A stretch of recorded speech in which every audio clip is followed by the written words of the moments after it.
Look, before we kick off, quick one for anyone who has said, right, this is the year, more times than they want to admit. New Year's resolutions, eh? Well, Power B is a full meal replacement shake exclusively from Nature B. It's not a snack. It's not a gimmick.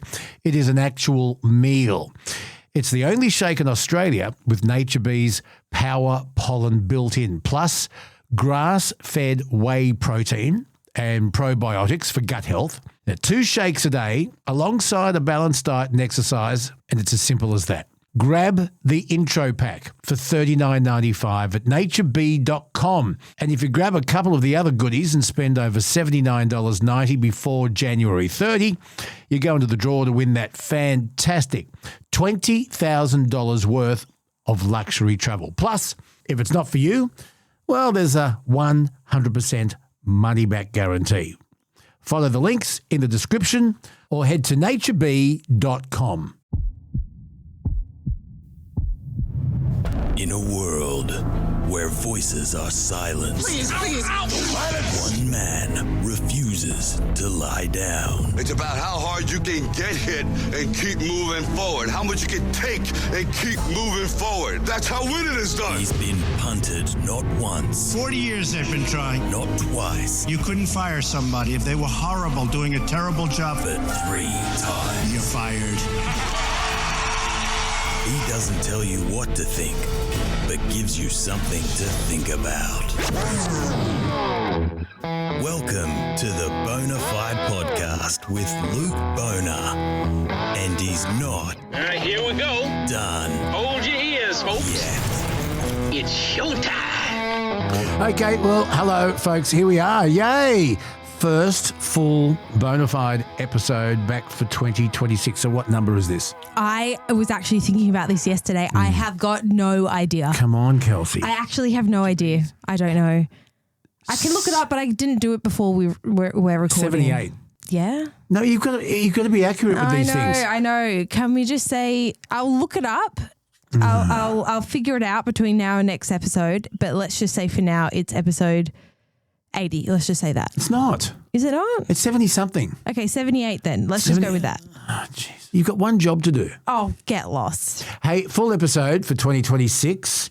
And we've got to thank our major sponsor, Nature B, Power Pollen, and the Nature B Shakes. You made me a chocolate one over the Christmas break. How yummy are these things and how good are they for you? Yes, very good. Good meal replacement shake. Great on the road. Just easy. Just makes life easy. Of course, you've got to have it in conjunction with diet and exercise, all of that good stuff. It's the Power Pollen Shake. Oh, it's beautiful. It's chocolatey. It's delicious. It's full of power pollen.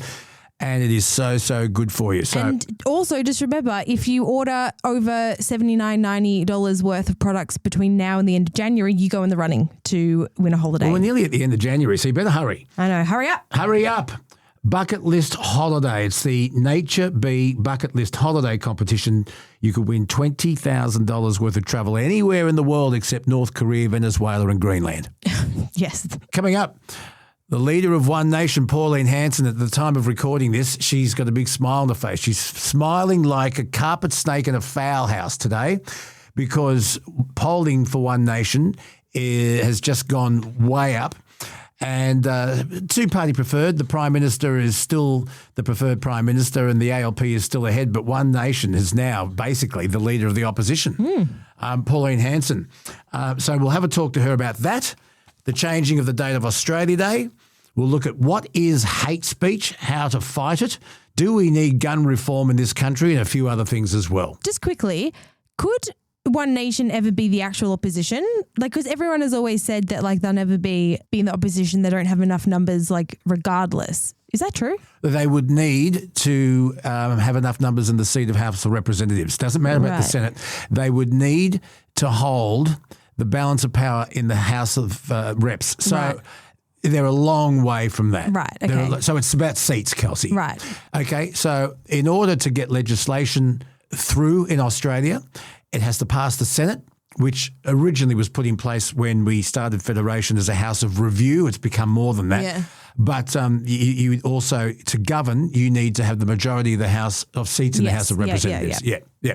But she basically, she's getting very close to that. I'm going to also try wish me luck.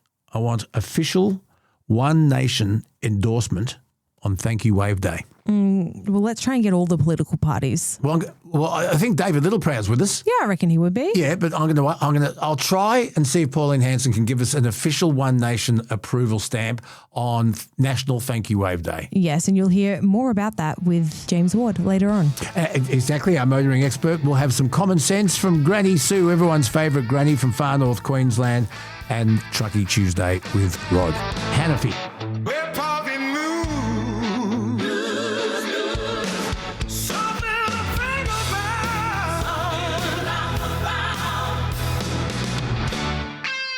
But some sad news. Radio lost a great warrior recently in Brian Wilshire. I knew Brian since I was 16 and a bit. In fact, I was at 2GB when he started at 2GB in 1979. So, Kelsey, I was 16 and 4 or 5 months. And then I worked with him again when I rejoined 2GB in the year 2000. He was out there. People say he was popular because he knew his lane. He did know his lane, but it was a very strange lane. Right. But he, an incredible intellect, authored best-selling books, The Fine Print, and he was big on conspiracy theories, but he was compelling listening. And he did a thing on radio, and they called it the Midnight Matchmaker, and I don't know why they called it that, because he wasn't on after midnight until, I think, about 2009 or 10 when they tried to get rid of him and forced him into overnights. But he ruled Sydney radio 9 p.m. to midnight for something like, so we'll do the maths, 1979. No, I don't want to do math. But no one came near him. And he had a thing called the Midnight Matchmaker.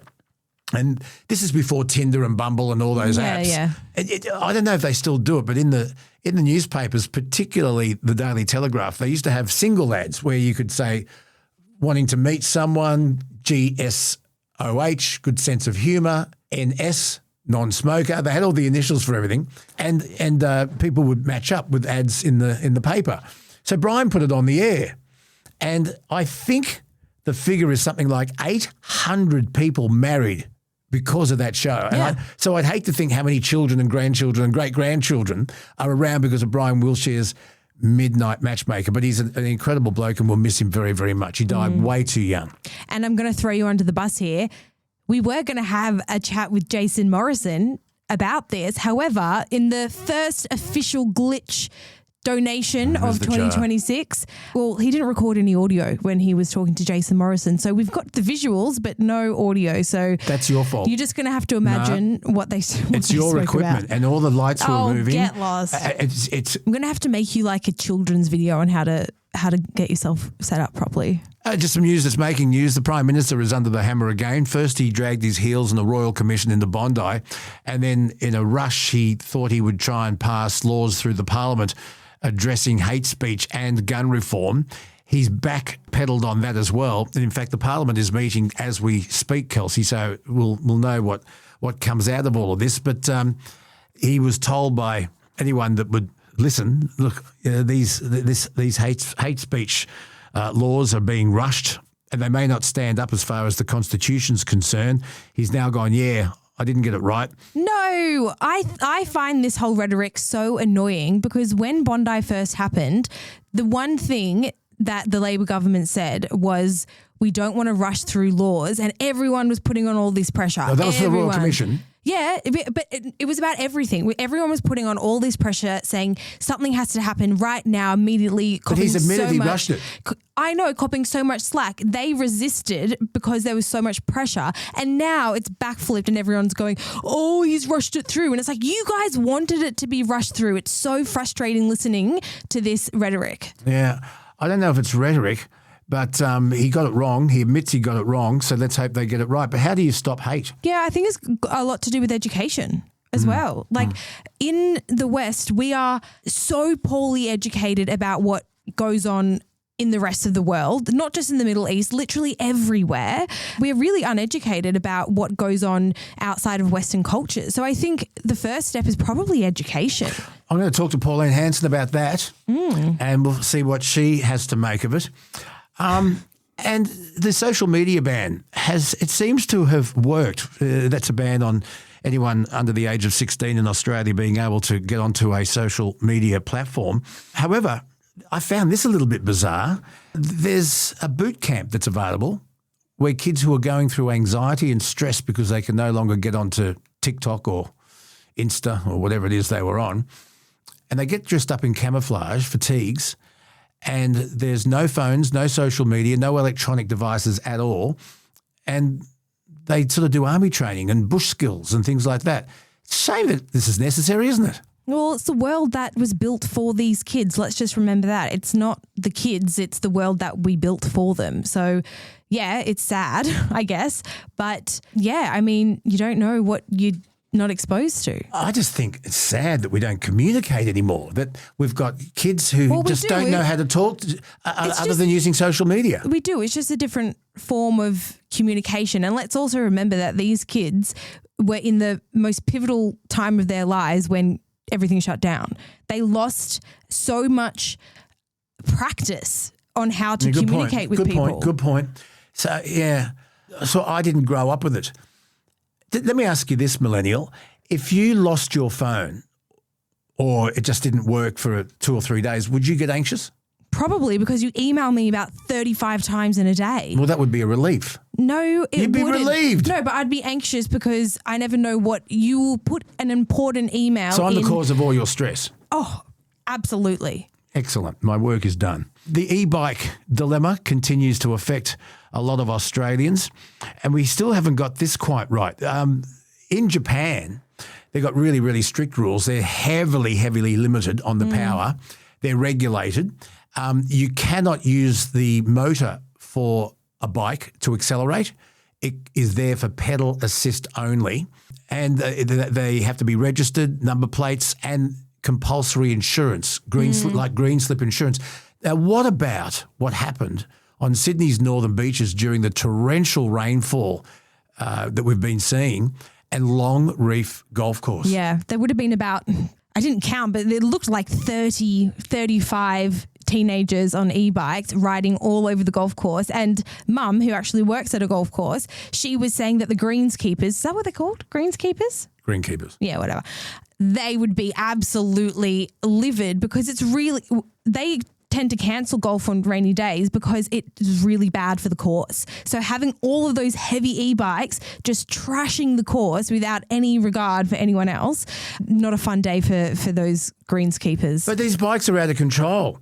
And these young kids, you know, I guess when you get with a pack, I think I read somewhere that they've been identified as male, but I'm not sure. Yeah. So you get young kids in their teens with the testosterone and the pack mentality, and they'll do anything. But they've absolutely shredded this golf course. They've gone onto the greens, the fairways, on their bikes. Mum and I were talking. And no one knows who they are. Yeah. Well, Mum and I were talking about this the other day. It's not that I wouldn't want to give my child an e-bike. You know, they're fun, they're easy to get around, they can, you know, make things more accessible. However, I remember we would do just stupid things in packs and nothing that I would do by myself. And if you put a literal motorbike in the equation, I wouldn't trust teenagers with them full stop. Okay, but what about your Nene? And he went up on a boys' night, right? Mm-hmm. And you trust him implicitly as far as your relationship's concerned. Yeah. But you said to me, when boys are boys and there's alcohol, they do silly things. They can do stupid things. Now, my son jumped off the Piermont Bridge and got arrested. Just imagine if Jake had an e-bike back then. I know. He would have driven the bike off Piermont Bridge. Or tried to jump it. Oh, 100%. Yeah. I was driving through Bondi a couple of weeks ago, and there was an e-bike driver that, you know, was one of those situations where you've got traffic coming one way, traffic coming the other. It's two-way traffic, yeah. Shut up. There was a tiny gap in the traffic in a side street, and this e-bike rider just went straight in front of us with would have been less than a metre between us and him. And Nathan and I were thinking, we were talking about it, and we were saying he wouldn't have done that if he was in a car. Because when you're on these little bikes, you kind of think that you can maneuver your way through any type of situation. But if we were going 2 kilometres more, we would have hit him. And this was like a 30-year-old, right? It wasn't even a teenager. Can I just say this? I would have killed for an e-bike. Yeah, of course. These bikes, I would have killed for one. I would have. I reckon if I got my kid an e-bike, I would let them drive it to and from school. But if they were hanging out in a group of more than 3 kids, I'd say you have to take the bus. You're not taking your e-bike out with a group of 10 boys. It's just dumb. I know what you're going to do. If Happy Days was made today, the Fonz would be on an e-bike. I don't know. I've heard of Happy. I don't get Have the you ever reference. seen it? No. Luke, it's Monday, so old. Tuesday, Happy Days. Luke, singing it is not going to help. Henry It's Winkle, so the old. Fonz. It's so old, Luke. I don't think you realise how old you It's are. the biggest show. You can get your senior citizens card soon. Tell us what you think. Tell us what you want to say. And remember, leave your voice messages on 02 91 289311. Luke Boner, that radio guy at gmail.com. Is that right? Luke Boner Radio Guy at gmail.com. Where'd I get the that from? I don't know. That's your Facebook page Oh. name, but you just, Look, all the links are in the description. You'll find it. Pick up the phone, don't stall. 02-9128-9311. Go on, mate, give us a call. Well, you can't. Chris sent us a voice message, so let's have a listen. Hey Luke, how you going? Hey Kelsey. Mortels beat you to the idea of the big Ugbo, Luke. Yeah, there's one in Thornton in Newcastle, suburb in Newcastle, Thornton. I didn't know that, but that's what our audience is for. As one former great Australian broadcaster once said, "Ugh, our audience is our best researchers." So Thornton. There you go. And also, Rob also sent us a voicemail saying the same thing, that there is a big Ugg boot. So keeping us on our toes, that's for sure. Okay. There's not a big Vegemite, though. And we need a big pavlova. Is there A big apricot pie. a big apricot pie? But is that Australian? I don't know. Where did they come from? If I had the money, I would have a big apricot pie. I'm not surprised. Juran from the Netherlands. We're We're definitely not saying that name right. Jurjan? Juran. Or Johan. That sounds very, very Dutch. If there are any Dutch people listening, Jurjan. How do you say that? Let us know. Let us know. Get your finger out of the dike, stop spinning windmills, get your clogs off and email us. Jujan from the Netherlands sent us an email with a meme that he's made. Luke, can you see that photo? Is this Fred Flintstone? So let me just describe this photo for those listening. So it's a 3-panel meme. On the left is Fred Flintstone holding a smartphone, looking very basic and a bit clunky. Someone who's just discovered phones and is slightly baffled by them. This is Adam with a phone, that is labelled as. In the middle is Yogi Bear holding a phone, out proudly, smiling like he's absolutely nailed modern technology and thinks he's a genius for using it. Now this one is labelled Luke with a phone. That's you, Luke. It's Barney Rubble. That's Barney Rubble. And the last one is a futuristic, hyper-advanced female robot surrounded by holographic screens and digital interfaces. And this is how Luke and Adam see Kelsey using phones. Very high tech. Very high tech. Very, very high and tech. I think that's a very accurate depiction of you two. Well, so the people listening to this, how are they going to see it? I'm going to post it on Facebook. By the way, Barney Rubble, the Flintstones was a Hanna-Barbera cartoon. And if you just Google Hanna-Barbera, you'll see all the cartoon characters that they created. And the other big player was Warner Brothers with Bugs Bunny and all those characters. Now, the voice of Warner Brothers Bugs Bunny cartoons was a very famous cartoon voiceover artist called Mel Blanc. And Mel Blanc, exclusively with Warner Brothers, he's the voice of Bugs Bunny and Tweety Bird and Sylvester, does all the voices. Yeah. All of them. You little You wascally. wascally wascal. I'm going wabbit hunting. Well, the voice of Barney Rubble was Mel Blanc. He was loaned to Hanna-Barbera specifically for that one voice for a fortune. Wow. So I just thought I'd share that with you. Got this email from Gary. A big happy new year, guys. This is just an observation. We pulled into Hamilton Island for a New Year's Eve.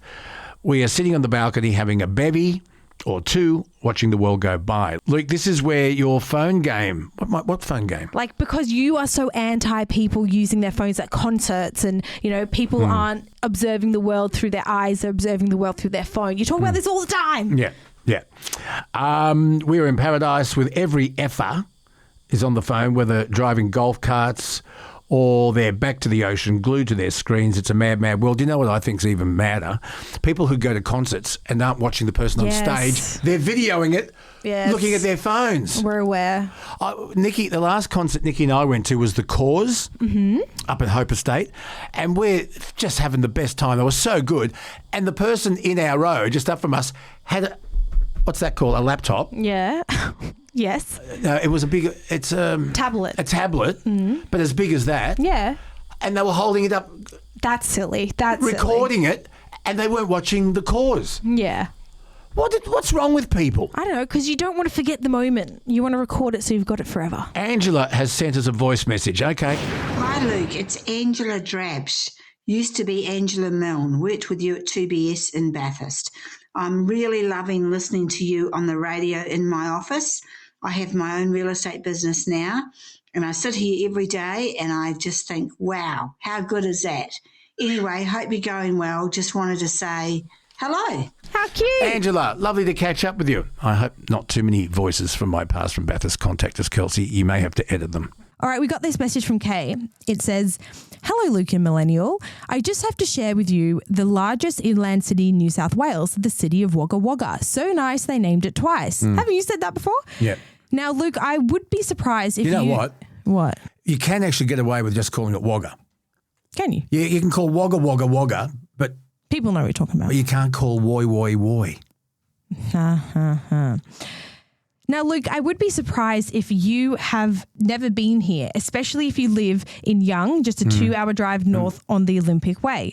Millennial, this is a place you must visit. We have the 9th best beach in Australia, and I won't go into the 5 o'clock wave. I love how you ask your callers to explain where they are calling from. It is important that those west of the Great Dividing Range are not forgotten, as most politicians do not recognise life outside of Sydney. So this is our city, 2 military bases, Charles Sturt University, 2 great hospitals, angst are surrounded by rural wheat, sheep belt, and a great food bowl of fruit and vegetables. Gotta love Wagga Wagga. I do love Wagga Wagga. Been there many times, and they always had a very strong basketball team. Yeah, Wagga Wagga it is a central hub. It had 2WG was their big radio station, and all our television came from Wagga. Yeah. Yeah. RVN AMV. Where is Wagga? She just told you. I know, but I didn't. I was reading not. It's a 2-hour drive north in the Olympic Way from Young, but it's northwest. North. It's central, Oh, okay. central west. Right. Yeah, and you know Gavin, my mate. Yeah. It's where he lives now. Ah. His wife, Leanne, her father was a former mayor of Wagga. There you go. And he is in charge of the grounds. He's the head horticulturist and groundsman at the army base. Yeah. Well, listeners, why don't you write us a love letter about where Your town. you live? What's your town? Why do you love it? Why should we go there? Yeah. Oh, yeah. And do you have a big thing? Do you have a big thing? Yes. We have some exciting news that we'll talk about more later on with Rod. We are going on a road trip soon. So you'll hear more about that later. Looking forward to it. So, Luke, we got this question from Greg. It says, hi, Luke. I'm just trying to remember. I rang you on the radio 2GB on a Saturday after you asked what people were doing in their garages. It was 10 years plus ago at the time. I was fitting factory air conditioning to a Holden HQ coupe. You said you had or used to have a HZ wagon. Is that you? Oh, God, it's a James Ward thing. But yes, no, I don't. But Have you ever? Oh, you're kidding. So you have had an HZ? Haven't you heard? It's all I talk about. Oh, I wish I didn't ask. Ask your mum. Say to your mum, did Luke used to have a Kingswood station wagon? Where's my phone? I'll show you a picture of it. I've got it right here. Mine was a Goldie tan. It had a brand new 308 in it. It was an ex-Larry Perkins engine redone. Had turbo hydro 400 gearbox, a 9-inch diff, massive wide wheels, Bridgestone TAs, white leather TAs, electric tailgate, coffin bay roof racks, had a pop-up sunroof, and it was just the best thing. And I miss it to this day. I never, ever, ever should have sold it. To get one now that's rust-free and up to where I had mine when I sold it 1995 or 6, I think. For me to get a car exactly like that back to the condition mine was in, we're talking $160,000. Jeez Louise. It was unbelievable. It was an HZ. It was a 1979 HZ Kingswood station wagon. Wow. It was fantastic. Wow. So we've got another message here from Andrew. Now, it's a long email, so I'm going to paraphrase here. He said, I just had a random thought. I'm so passionate about looking after our returned veterans as you are. I served in the reserves for a very small time, but I can spot an ex-soldier from a mile away. I met one today on a job site, and although he didn't tell me, I just knew. I've been through a bit in life, and I felt like he was very sheltered or maybe hiding a bit of stuff. If you know, you know. And he's got a thought, Luke, and this is a thought that he wants to propose to wounded heroes. Yep. He thought that maybe we could invent some kind of card or something you can hand to someone that has something written on it with some options to talk or have a beer, take a hike or something out of the normal grind. And you can hand it to someone instead of, openly going up and, trying to make them talk. You give them the card, you let them know that, It's a great idea. And then they can come to you when they're ready type of thing. What do you think about that? I think it's a really good idea. And why don't we get Wounded Heroes back on Martin Shaw and put it to him and just see how the charity's going. Remember, if you want a really good cup of coffee, they've got the Coffee for Heroes for sale. Love that stuff. Now, Luke, a little while ago, we posted a video from your chat with Adam Shand, and you guys were talking about Lauren Huxley. Remember that? Mm-hmm. Yeah, the poor woman who was attacked, yep. Yeah, and there was somebody that commented on the video that we posted, and this is what it says. It says, Lauren is my sister. I know. What Loz and my family has endured is something many could never even fathom. 20 years on, we are still dealing with the trauma of what this monster has inflicted on her. It will never make sense to us why he tried to take away her beauty that day. He was a complete stranger who didn't even know her name. I am beyond proud of Lauren, how she has remained so positive always and just got on with her life. If only there were more people in the world like Lauren, it would be a better place. Wow. I know. Because I don't even want to mention the prick's name, but he was up for parole, and that's why we were. Yeah. Yeah, this year, I think 2026. God, she's the most beautiful young girl that left for dead and set on fire. Oh, wow, it was her sister. Did you get back in touch with her? I can. Oh, if I could ask you, Kelsey, to get back in touch with Lauren's sister, I'd love to have a talk with her on the podcast about truth in sentencing, about Lauren. I don't want to bring up and drag up bad memories, but I'd love to talk about any positives that have come out of this. I'd love to have a chat with her if she'd like to. Well, let's see if we can make it happen. Yeah. So coming up, everybody's favourite granny, Granny Sue.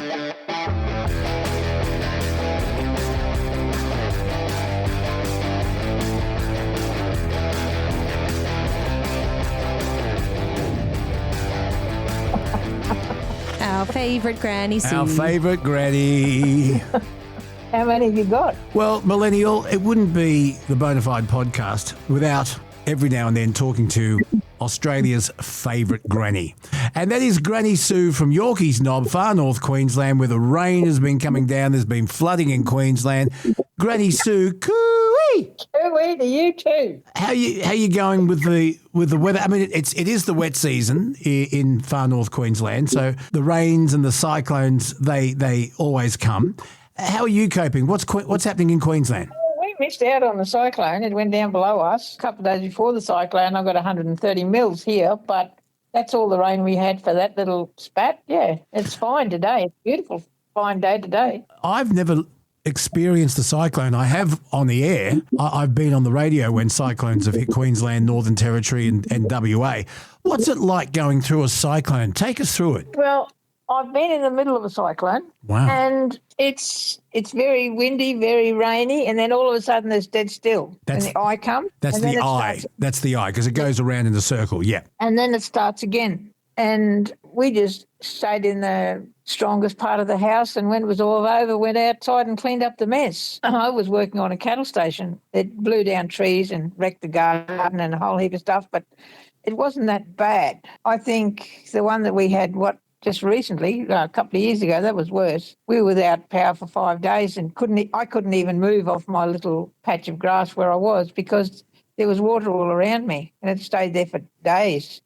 I mean, up over the top of 3-wire fence, so it was pretty high. So what do you do when you're completely cut off? I guess you rely on the SES and other emergency services to bring you water and food. No, well, it's coming, so you stock up. But you have to remember that 9 times out of 10 the power goes out. Yeah. So you just stock up with dry goods because no good putting stuff in the freezer. That's not going to last. and you get things like powdered milk and tin food and stuff and plenty of toilet paper, and that's about it. Is it the norm for people in cyclone affected parts of Australia to have a generator and plenty of diesel? Yes, it is. I don't have one here because this is a rented house and it's not set up. You have to have extra power point in where the power box is so they can connect the generator to your power. So I don't have one here, but yes, most of the places around me have generators. What happens when everybody is stocking up? Supermarkets must run out of stock. Are there rules in place that limit the amount of goods that an individual can buy? What happens? Because we saw what happened with toilet paper during COVID, didn't we? Well, it's very similar with the cyclone. They sort of keep a bit of an eye on, but they also know the cyclone's coming, so they stock up. COVID was a little bit different because COVID was, COVID was very odd. But cyclones, they know they're coming for weeks. Yeah. And can stock up with stuff. But they do still run out. I mean, people go and buy stupid stuff. Instead of buying, just a 6-pack of toilet paper, even if the water goes out, the power goes out for 5 days, 6-pack of toilet paper is going to last you because you can't flush the toilet much anyway. There's always a hose out the back. You can always go and do something wash yourself with that if you run out of toilet paper, but run out of such stupid stuff. Like what? I don't know. Well, like instead of stocking up with tin foods, they'll go and buy all the perishable stuff because they don't know anything about how to use tin foods and powdered milk and all that sort of stuff. So they just, they're very odd. People are odd, aren't they? People are odd. The toilet paper fiasco during COVID absolutely blew my mind because COVID wasn't a bacterial disease. COVID was viral and it had nothing to do with that part of the body. It didn't have anything to do with that part of the body, yet people there were fights over toilet paper in supermarkets. Well, like the supermarkets got to the stage where you had to prove that you were over 70 and they'd open the supermarket at 7 o'clock so you could go and do your shopping before anybody else. Oh, really? I just thought that was just absolutely ridiculous. But anyway, people are stupid. And you can't fix stupidity. You can't fix stupidity, can you? You can't put brains in a statue. No, well, that's exactly right. And I think half the problem is we have now so many people coming up from down south that have no idea of what a cyclone is or how to deal with it, that the panic, and as soon as one person panics, oh, yeah, well, if they're going to do that, we've got to do that. And no, you don't. Go, oh, God, get a grip. In the south of the United States, down near Miami and Florida, they are very prone to hurricanes. And, of course, across the Midwest of the United States, it's tornado country. We've all seen The Wizard of Oz. Is it the norm for people in cyclone-prone parts of Australia to have dugouts like bunkers? No. The cyclones, occasionally your house gets blown away, but most of the houses are built to code so that there's no way any cyclone that comes can blow the roof off or do anything like that. And if you still got a roof over your head, there's not much can happen to you except everything could get wet and water could run through the house and all that sort of stuff, but you're very safe.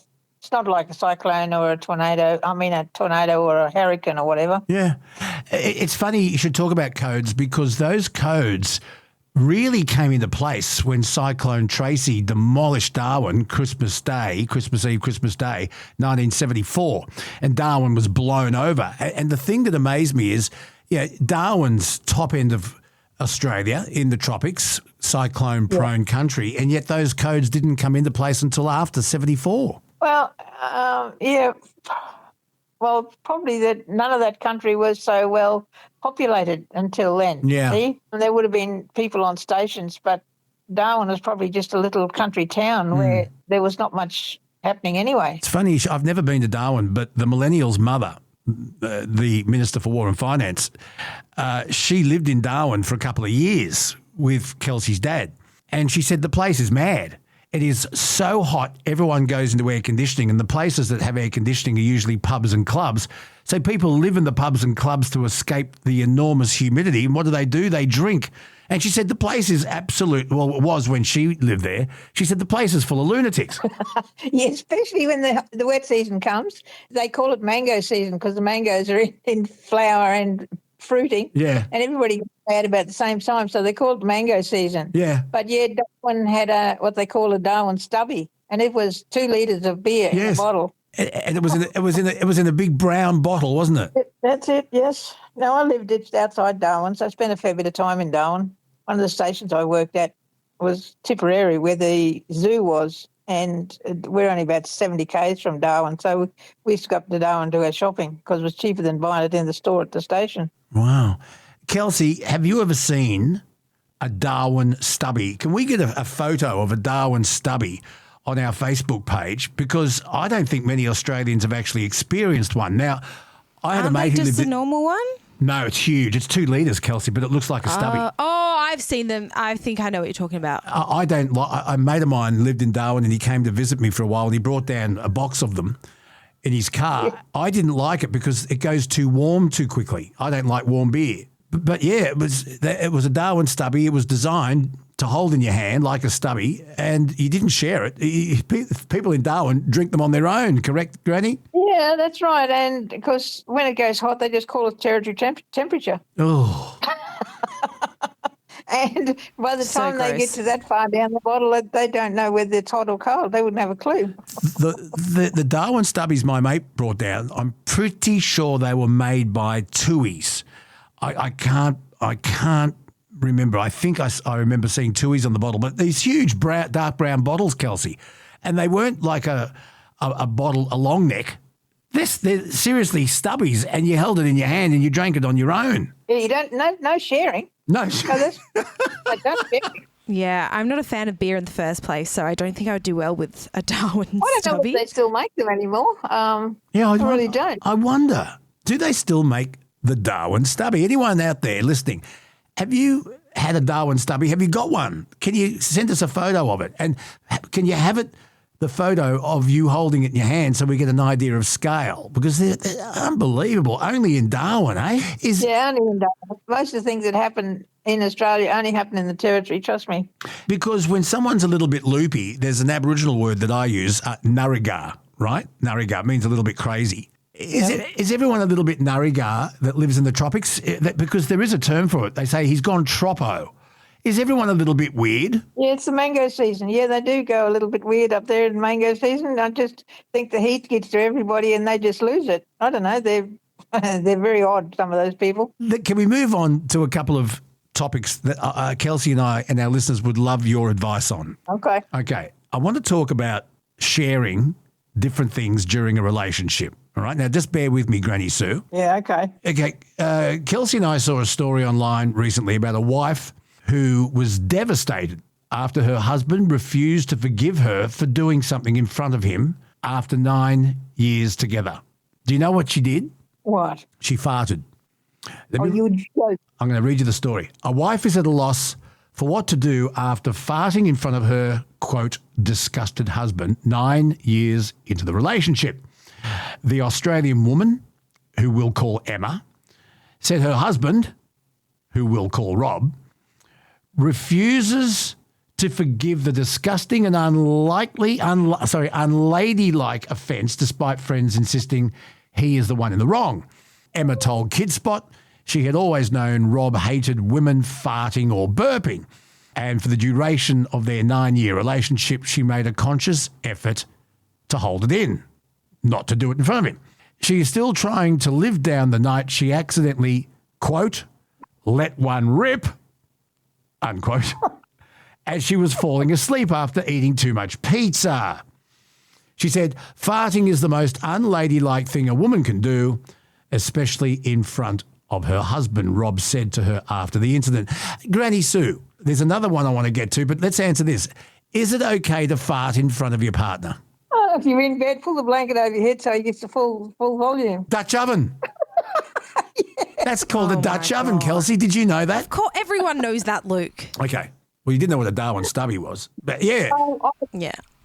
Everybody farts. I don't care whether it's ladylike or not. It's just something that happens. And 9 times out of 10, you don't have any control over it anyway.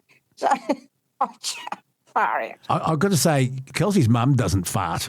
But you know what she does? She sits on the toilet with the door wide open. She doesn't care who walks past.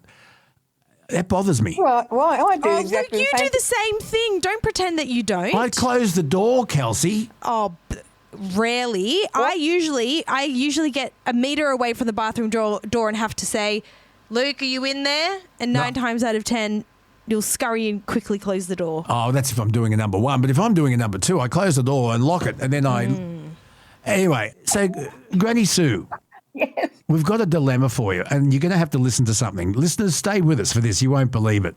Okay. Okay, it's about something that happened on a first date. There was a bloke who went on a first date with a lovely young lady, but something happened during the date.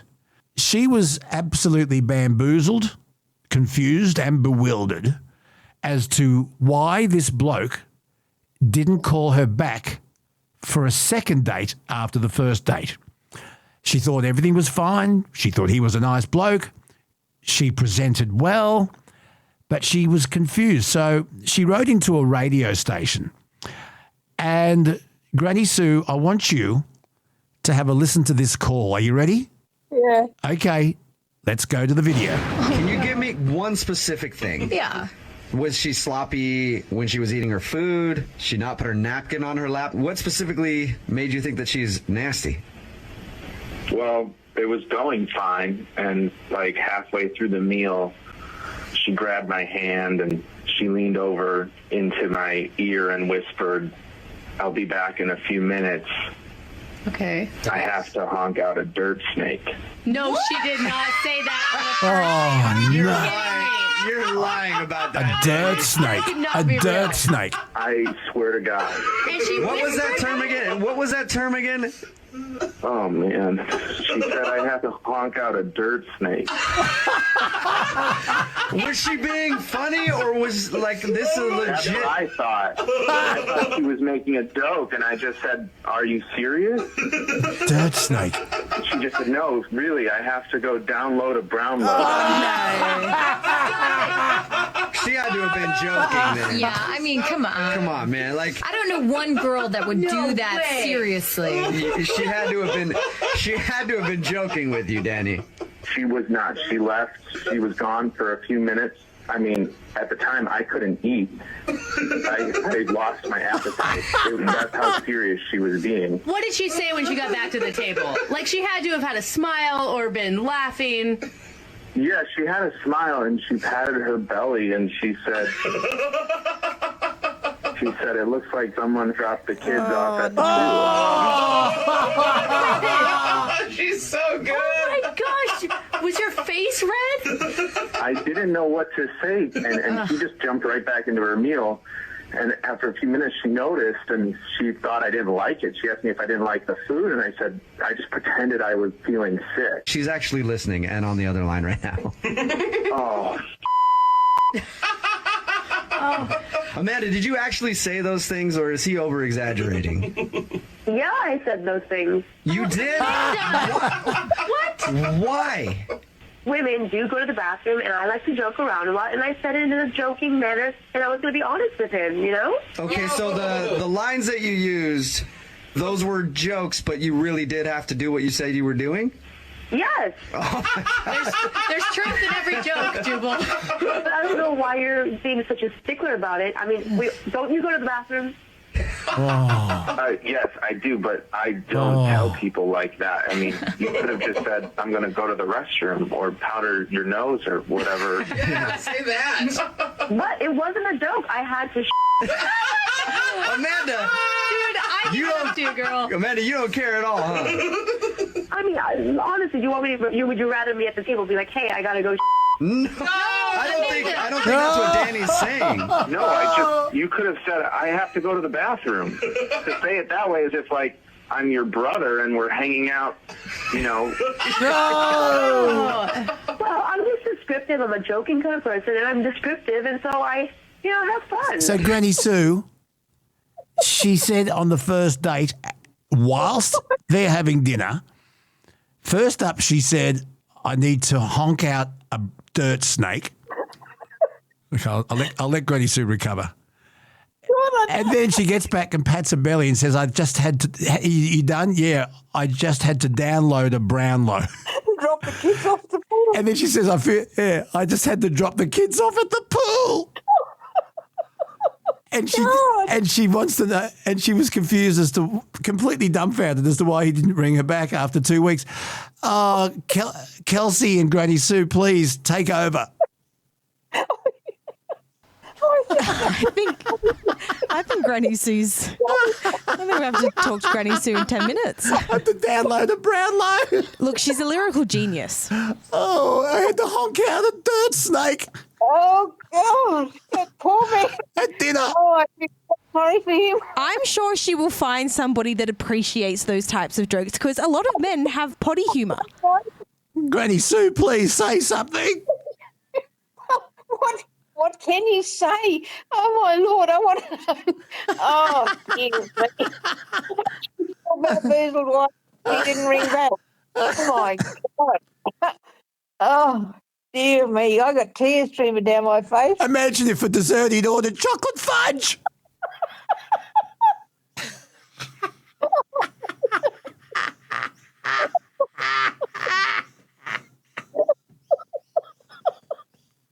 Shit. Exactly. Oh, I got tears on my face. I haven't had a laugh like that for a long time. Thank you. Oh, that was unbelievable. I have no words.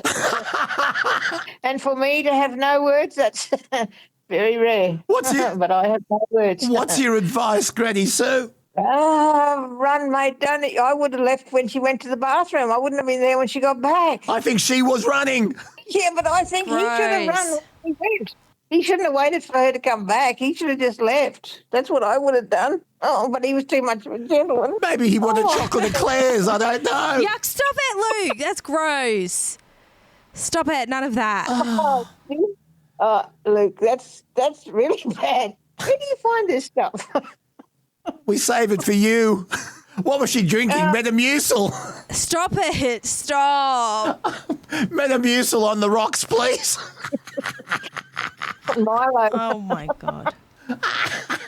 Oh, Luke. Has anyone done anything weird or said anything weird on a date with you, Granny Sue, that was a complete What's the deal turn breaker? off? What's the deal breaker for you on a first date, Granny Sue? Well, I certainly come out with that sort of stuff. Oh, I don't know. I haven't had many first dates. I mean, it's usually just the blokes all turn up, we all get together. I don't think there's a real deal breaker. I haven't sort of come across any that's a real deal breaker. Kelsey, you're newly engaged. What's your deal breaker with Nathan? Has he ever done anything like this? Does he do something gross that he thinks is a natural bodily function that you should not be shocked by? Well, I'm very blessed because Nathan has OCD. Well, not diagnosed, but we're pretty sure he's got some type of... He's a very clean, tidy, neat person. So I'm very lucky. He doesn't do anything gross like that. But I'm just trying to think if he's got any icks. Like, Luke, you've got so many icks. It's like you can't count them all. Like what? But, Name one. Name one. The sounds that you make in the morning, you walk around the house going, Yeah, it's that's like old you age. have to wake up. That's arthritis. Yeah, it's such an ick though. Such an ick. You peeing with the door open, and when you do pee, you lean over like a praying mantis. I've had the unfortunate mishap of walking past you doing that once. It was the worst experience of my whole entire life. So ick, absolute ick. There's a windowsill there, and I like to look out the window. You see Granny Sue, and it is actually called the praying mantis position. Gross. Yeah. There's nothing wrong with that. Thank Nothing you. wrong with that at all. In my own bathroom, exactly. No, yes, Kelsey, don't look. If you walk past, don't look. I didn't mean to. Because you know why, Granny Sue? He didn't close the door. Do you want to know what Kelsey's mum does, which is really impressive? She doesn't fart, but she burps, and it's always a beauty. And you know the character in the Addams Family, played by Ted Cassidy, Lurch, the butler? Yes. Well, Nikki can actually burp. You rang. It's fantastic. Well, you know, what did one burp say to the other? What? You're going to come out with you or stay in and be a stinker. You see, I have a theory. Ha, ha, ha, ha. Both of you, I have a theory. And I'm going to put this to Dr. Carl next time we talk to him. But I have a theory that men actually fart more than women for a reason. What? What? Women don't keep their mouths closed for long enough to build up the pressure. Ha, ha, ha, ha, ha. Very funny. The pressure doesn't build when your mouth is open that much. You know there's a limit on how many farts is healthy? How many farts is healthy? I saw it on a TikTok the other day. So it's actually healthy that if you fart a lot, but there's like a max limit, and I think it's like 20 farts a day. Do you know the way we're going, the government will put a tax on it because of the methane gas affecting the ozone layer? There'll be a fart tax. You watch, without a doubt. It depends on what sort of food you're eating, how much you fart. And if you're eating a lot of spicy food and stuff, well, yes, you fart more. But I don't do it that often, I don't think. I don't know. I've never checked, never kept count. No. God, please let us know, what is a gross act that you've experienced on a first date? What was your deal breaker? Send us a message, 0291289311 or Luke Boner Radio Guy at gmail.com, but I'd rather hear your stories, please. Granny Sue, one last question for you. Do you remember back in the day when being drunk in public was an offence? Well, in public drunkenness is set again to be criminalised in Queensland. The Police Minister, Dan Purdy, indicating the government's going to reverse a Labor-era change and give police more power. The Courier Mail this week has reported that the state government is investigating whether to reintroduce public urination and public intoxication offences after they were removed in 2023 by the then Labor government.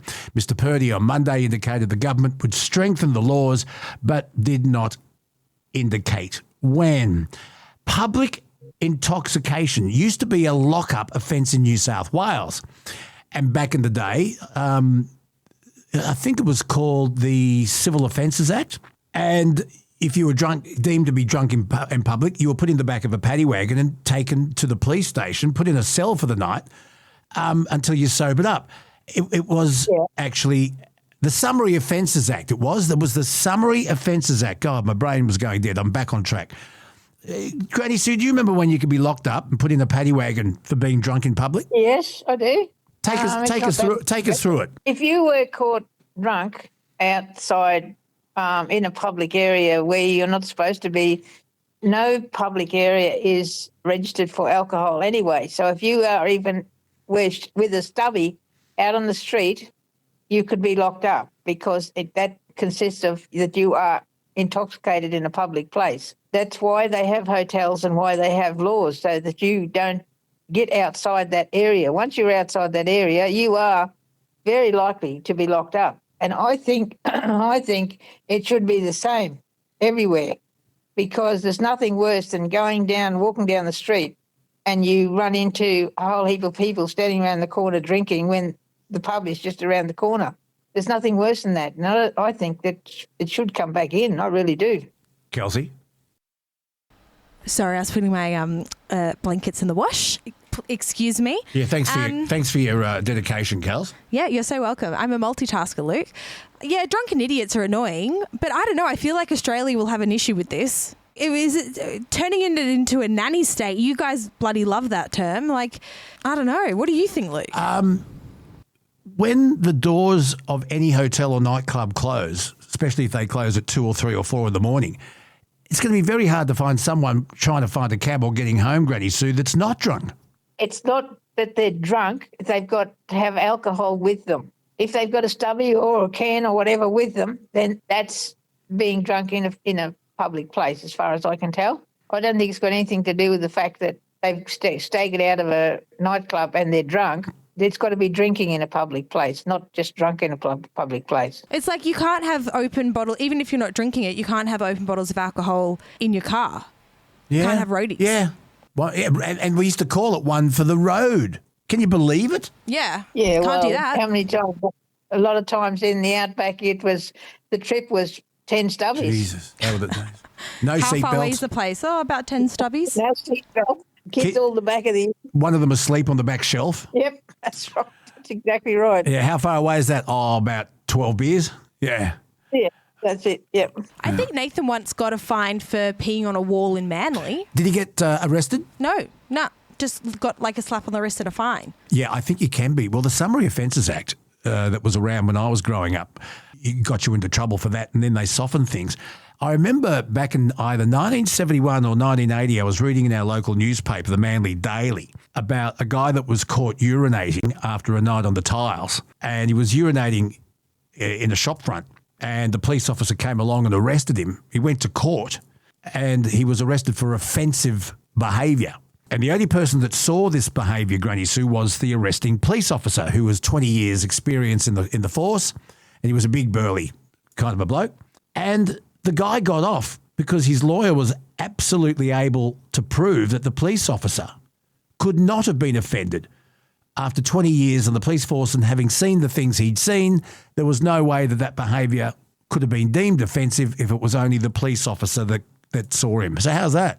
Yeah, well, if you're going to do that in public, at least walk around the side so you're sort of not right in the public eye. That I've seen that plenty of times happen, come out of the pub and, you know, they're all over the place. That doesn't bother me much either, but most of them go sort of behind a bush or behind a tree or something, so they're not sort of out in public, like standing in a shop front. That's a bit much. Wow. Should you be able to be arrested for being drunk in public? And is urinating in public an arrestable offence? Give us your feedback. Granny Sue, what are you up to? What are you doing today? I have just done the washing. I'm just about to start vacuuming and mopping my floor, which is such an exciting event. I've got the mosquito people coming to check on their traps, and that's about it. Oh, fascinating. Are you at any point intending on honking out a dirt snake? Oh, stop it, Luke. We don't need to have that information. No, Luke, I'm not. Thank you. Granny Sue, well, you've been wonderful. Thank you for joining us early in 2026 on Bonafide. Well, that's all right. I'm sorry I missed you on 2GB the other day. That would have been fun. Well, next time I'm on, I'm going to get you on. All right. I will look forward to it. But anyway, you have a good day, and I'm pleased that everything is back to normal. That's just so good. Yay, we love you, Granny Sue. We love you, Granny Sue. Thank you so much.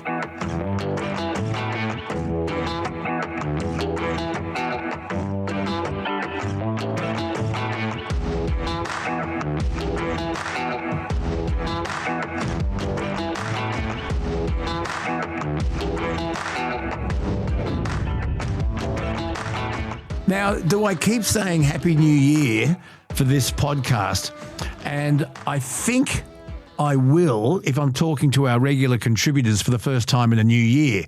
Heaven help me if we talk to a regular contributor in May, but we'll work that out when we get to May. But James Ward is our regular motoring expert from drive.com.au. He is their content director, and he joins me again now. Brother, I'm going to say it, Happy New Year. When does the window close on Happy New Year?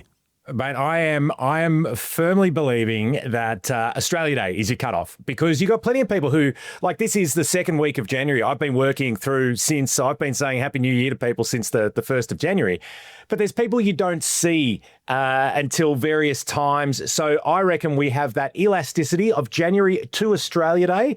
From Australia Day, forget it, the news is done. Okay, we'll say Australia Day. Let's do that. There we go. We could say Happy New Year. And, you know, we could also say Happy Easter if you go into Woolies, because you can buy hot cross buns. And, you know, we love that as well. Mate, you can buy hot cross buns on New Year's Day. Mate, you can buy it on Boxing Day. This is Boxing Day. I actually meant to say Boxing Day. I saw them on Boxing Day at Coles. This is outside of our motoring wheelhouse, but I just want to say, on behalf of just being a regular Australian, hot cross buns should be for sale all year round. Don't yuck my yum. Don't pay out on people buying hot cross buns on Boxing Day. You should be able to buy them all year round, I say. They're not religious. They're just delicious. Well, do you want to know? I have a theory on this. Are you with? Because you know how I'm an ideas man. Yeah, look, this is it. I like what are we? 30 seconds in, and we've got off script, and I'm here for it. Okay, Kinder Surprise. Yep. Okay, you buy them all year round. They're bloody Easter eggs. They're Easter eggs, and I have a theory that what happened was they made these Easter eggs, and they had a whole lot left over, and they thought, well, people love them like hot cross buns. Let's repackage them and just call them a Kinder Surprise, and therefore we can sell Easter eggs all year round. That's my theory. Mate, I love it. I don't think Jesus gives a a Brad Pitt about what people eat at various times of the year. So I think we're good. I agree. If you want to have a Kinder Surprise on Christmas Day, power to you. If you want a hot cross bun on, I don't know, whatever other public holiday that they're possibly, just do it all year round. Celebrate the food and the taste rather than politicize the message. All right. Look, speaking of having all this things, no, well, I'm going to segue very smoothly into a topic for you. Are you ready? Yeah, go. If double demerit points, which only happen during significant holidays and long weekends, and if double demerit points really does have an impact on our road toll, why not just have double demerit points all year round? Do you know, that is an incredibly good way to look at it, right? Like, what are we trying to say here because Victoria doesn't have it at all.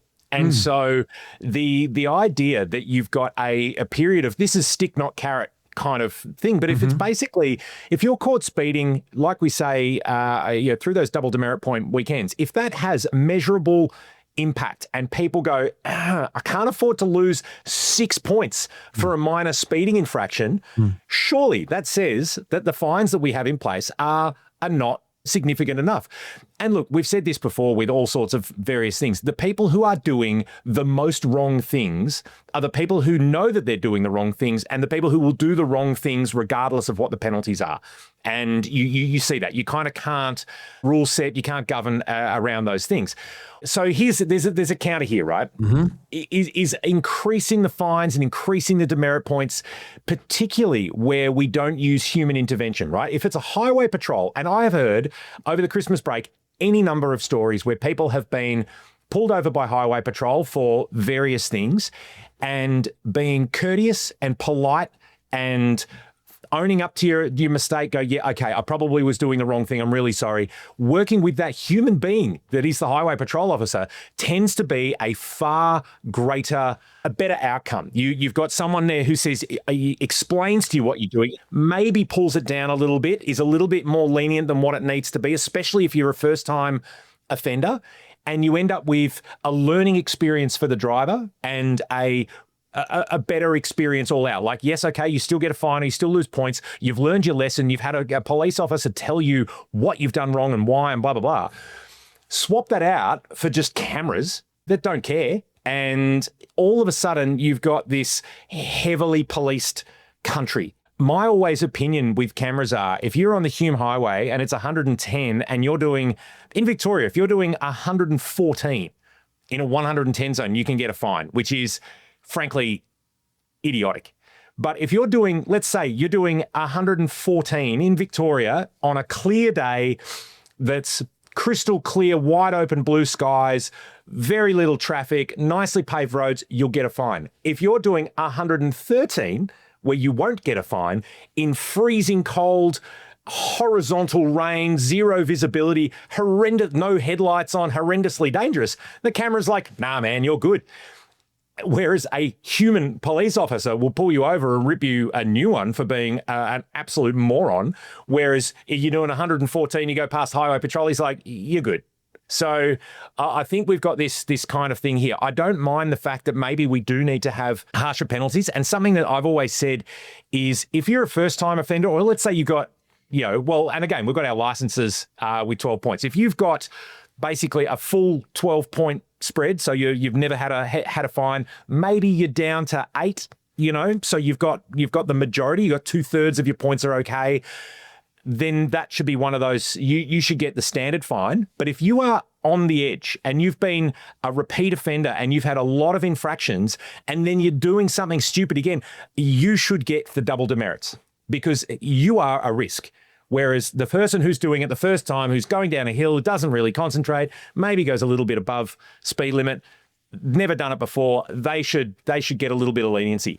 But if you're a repeat offender, throw the book at you. You got to learn. Okay, so when you talk to a real person like a highway patrol officer, there's more room for negotiation. You can't negotiate with a camera. Well, also, they'll bring up on the computer in the car, they will bring up your license details. And they will say, Luke, you're a good driver. We've not had this conversation before. I see you all your points are back on your license. You're a good driver. I'm going to chalk this one up to a momentary lapse of concentration, or you're just kind of enjoying the drive. You're enjoying the wonderful V8 power of the ML. Let's be nice about it. Whereas if they pull up Johnny Citizen's license and Johnny's got lots of other speeding fines on there and he's barely hanging on, to be like, no, Johnny, you need to learn your lesson. I think that's where we probably need to have some things, is that maybe make the points scale, because you can't tell me that you get down to 2 or 3 or 4 points on your license, because what have we got, 3 years to do it? And you keep losing points and you keep losing points and you keep losing points. You can't come to me and say, oh yeah, but it was this, it was... The problem there is you. Not the rules, not the situation. You are clearly the problem. And so I think that's where we probably need to do it. It's actually not losing points, it's gaining points. You start with zero. I never know. I haven't lost/gained. We were talking about this at dinner last night. I'm on 12 points. I haven't lost, gained, whatever the system is. Yeah, 13. 13, I think. So that's the stick. What about introducing more carrots? For example, if you have a perfect record, should you get cheaper registration? Should you get more points to play with? No, I don't think more points will help, because if you're never losing points or never gaining points or getting a point or whatever it is, having more of them doesn't make any difference, right? You don't need them because you're a good driver. I think a carrot in that you should get a reduction in your CTP, your compulsory third party insurance part of your registration, or perhaps even the other part of your registration, you should get a discount there. I think that's an incentive. That's an incentive for all of us to go, you know what, I'm going to be a better driver because I would like to save money. Giving me more points that I'm not using anyway doesn't have any value to me, but giving me a bit of a discount so that my registration, which is bloody expensive these days, let's say round it up, it's $1,000 a year. If that came down to $900, $800, because you've been such a good driver for 5 years, 10 years, whatever it is, I think that's a very, very good carrot to encourage people to continue to be safer drivers. Should there be harsher penalties for people who lend their points to someone who's... Oh, yeah. There's a great story, and I can mention her name. It's public record, but if the words "where the bloody hell are you" rings a bell, that's who it was. And she was on Sydney Breakfast Radio, and they were asking about what sort of driving record she had. She said, "Oh, perfect." And they said, "Oh, you've got all your points." "Oh, no, I've lent some to people." She said it on air. Now that's actually perjury, because it's a statutory. It is. And for anyone listening who thinks it's okay that you can borrow, dear Auntie Doreen's points because she doesn't drive anymore, it is a criminal offence to do that. But also, it's not cool. That doesn't help anybody anywhere. If you are that bad of a driver that you don't have enough points and you get another speeding fine, and you're going to maybe learn, right? Maybe learn as you lose those points or gain those points or whatever. Here's the thing. I drive more than most of you, right? I drive more than pretty much any of you out there, and I have a full unencumbered license. Just think, concentrate. Don't be an idiot. Okay, which brings up another topic. Should professional drivers, and in New South Wales, professional drivers, truckies, taxi drivers, Uber drivers. I'm not even sure if rideshare drivers come under it. But if I choose to drive an Uber as rideshare, as a job, as a part-time job, that is a profession. So yes, you lump them in. Okay, so professional drivers get an extra point. Our truckie expert, Rod Hannifey, says professional drivers, he's talking mostly truckies here, shouldn't have, because truckies and professional drivers are on the road more, and there should be a bit more leniency because they're on the road more. The other argument, James Ward, is because they're professional drivers, they should know better. Mate, I am a massive, massive advocate of this. I think if you choose to be a professional driver, and used to be taxi drivers were trained, would do all sorts of, you're a professional driver. Like, what if I just go, you know what, my gig economy thing, I'm going to do it on the spare time. I'm going to be an open heart surgeon, and I'm not going to do any training. I'm just maybe going to watch a few YouTube clips and then talk to my friend on the phone while I'm doing it, have like 6 phones in front of me, and maybe, be delivering some meals at the same time while I'm giving somebody a quadruple bypass. Like, it's stupid to even say it. So if you choose to be a professional driver, and that means if you choose to be an Uber or rideshare brand driver, I agree. You should face far harsher penalties for doing stupid things. When you see an Uber pull over in a clearway, you should dock 6 points. When you see an Uber do a U-turn across double lines, 6 points. You're a professional driver. And I tell you what, the one I want to put the fear of God into everybody out there who's doing rideshare, who doesn't have their goddamn headlights on. Right? If you've got a car with automatic headlights and you've turned them off and put just your parkers on, so you've got no rear tail lights and you're just showing your daylight running lamps, and you're an Uber driver and you've done that, you should lose your license, because you're a risk, you're a moron, and I will never ever say otherwise. So yeah, Rod and I can get on that high horse and say, yes, if you are a professional driver, you should be subject to harsher on-road penalties, because you should know better. That's your job. Mate, I had an Uber driver who pulled onto the freeway once, and he's gone into the middle lane doing 60. And I'm like, is there something wrong with the car? Like, we're getting tooted and things. He goes, no, I don't like freeways. I'm like, bro, you have, like, pull over. I'm getting out, because we're going to die here. You have chosen this profession to be a professional driver, and yet you're like, whoa, I don't actually like driving. Mate, rethink your life choices. Get me out of the car. Let me drive, for Christ's sake, because I'll get us there in one piece. But this should be the thing. If you are a professional driver, dare I say it, being a rideshare driver, you've got passengers. You've got their health and well-being in your hands. You should be subject to much, much harsher penalties if you're doing the wrong things, and especially if you're doing stupid things like no headlights. And that's my TED Talk, Luke. That's me starting the year, winning friends and influencing people. Have we got some more people that can upset? We want to talk about e-bikes? I do, because we've got a problem. We still have a problem, and thousands of Australian kids were given e-bikes for Christmas. God, they're expensive, though. Scrap them all. Put them all in a shredder. Okay, you know Rod Cam. Rod Cam is the chief executive of Queensland's Motor Trades Association, and he is horrified. Can I just say, that is the most automotive name I've heard, to be name. Rod Cam, right? That is a really, really cool automotive name. Cam's his middle name. His last name's Sharp. It was like there's a TV series on Netflix. Was it Manhunter, whatever it is? The guy's name is Holden Ford, and it's like, did you do any research, before doing that? But anyway, I digress. I'll tell you a better one before I go on. The president of the New South Wales Funeral Directors Association back in the 70s, his name was Ralph Box. Oh, I love that. It's like having a guy who's in the meat trade, someone butcher, like Mr. Butcher. You want this, right? We as society want this. If your name aligns with a job, there is your career path sorted. Absolutely. But Rod Cam, great name, CEO of the Motor Trades Association in Queensland, is horrified at the number of non-compliant e-bikes, and we're seeing deaths. We are seeing deaths. Now, I had a little deep dive into this, and I looked at some of Japan's e-bike laws, and I sent them to you. Key regulations for legal e-bikes, electric assisted bicycles in Japan. Pedal assist only.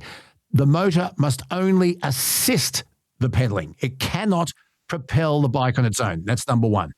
Yep. They have a speed cutoff. Assistance must cease completely once the bike reaches 24 kilometres an hour.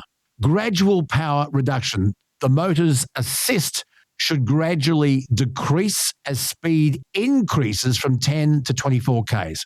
No throttle. In Japan, throttle-only operation is not permitted for standard e-bikes. What happens if your e-bike isn't compliant? If an e-bike doesn't meet with those standards in Japan, it is legally classified as a motorized bicycle. And then you need a driver's license, registration, and a license plate.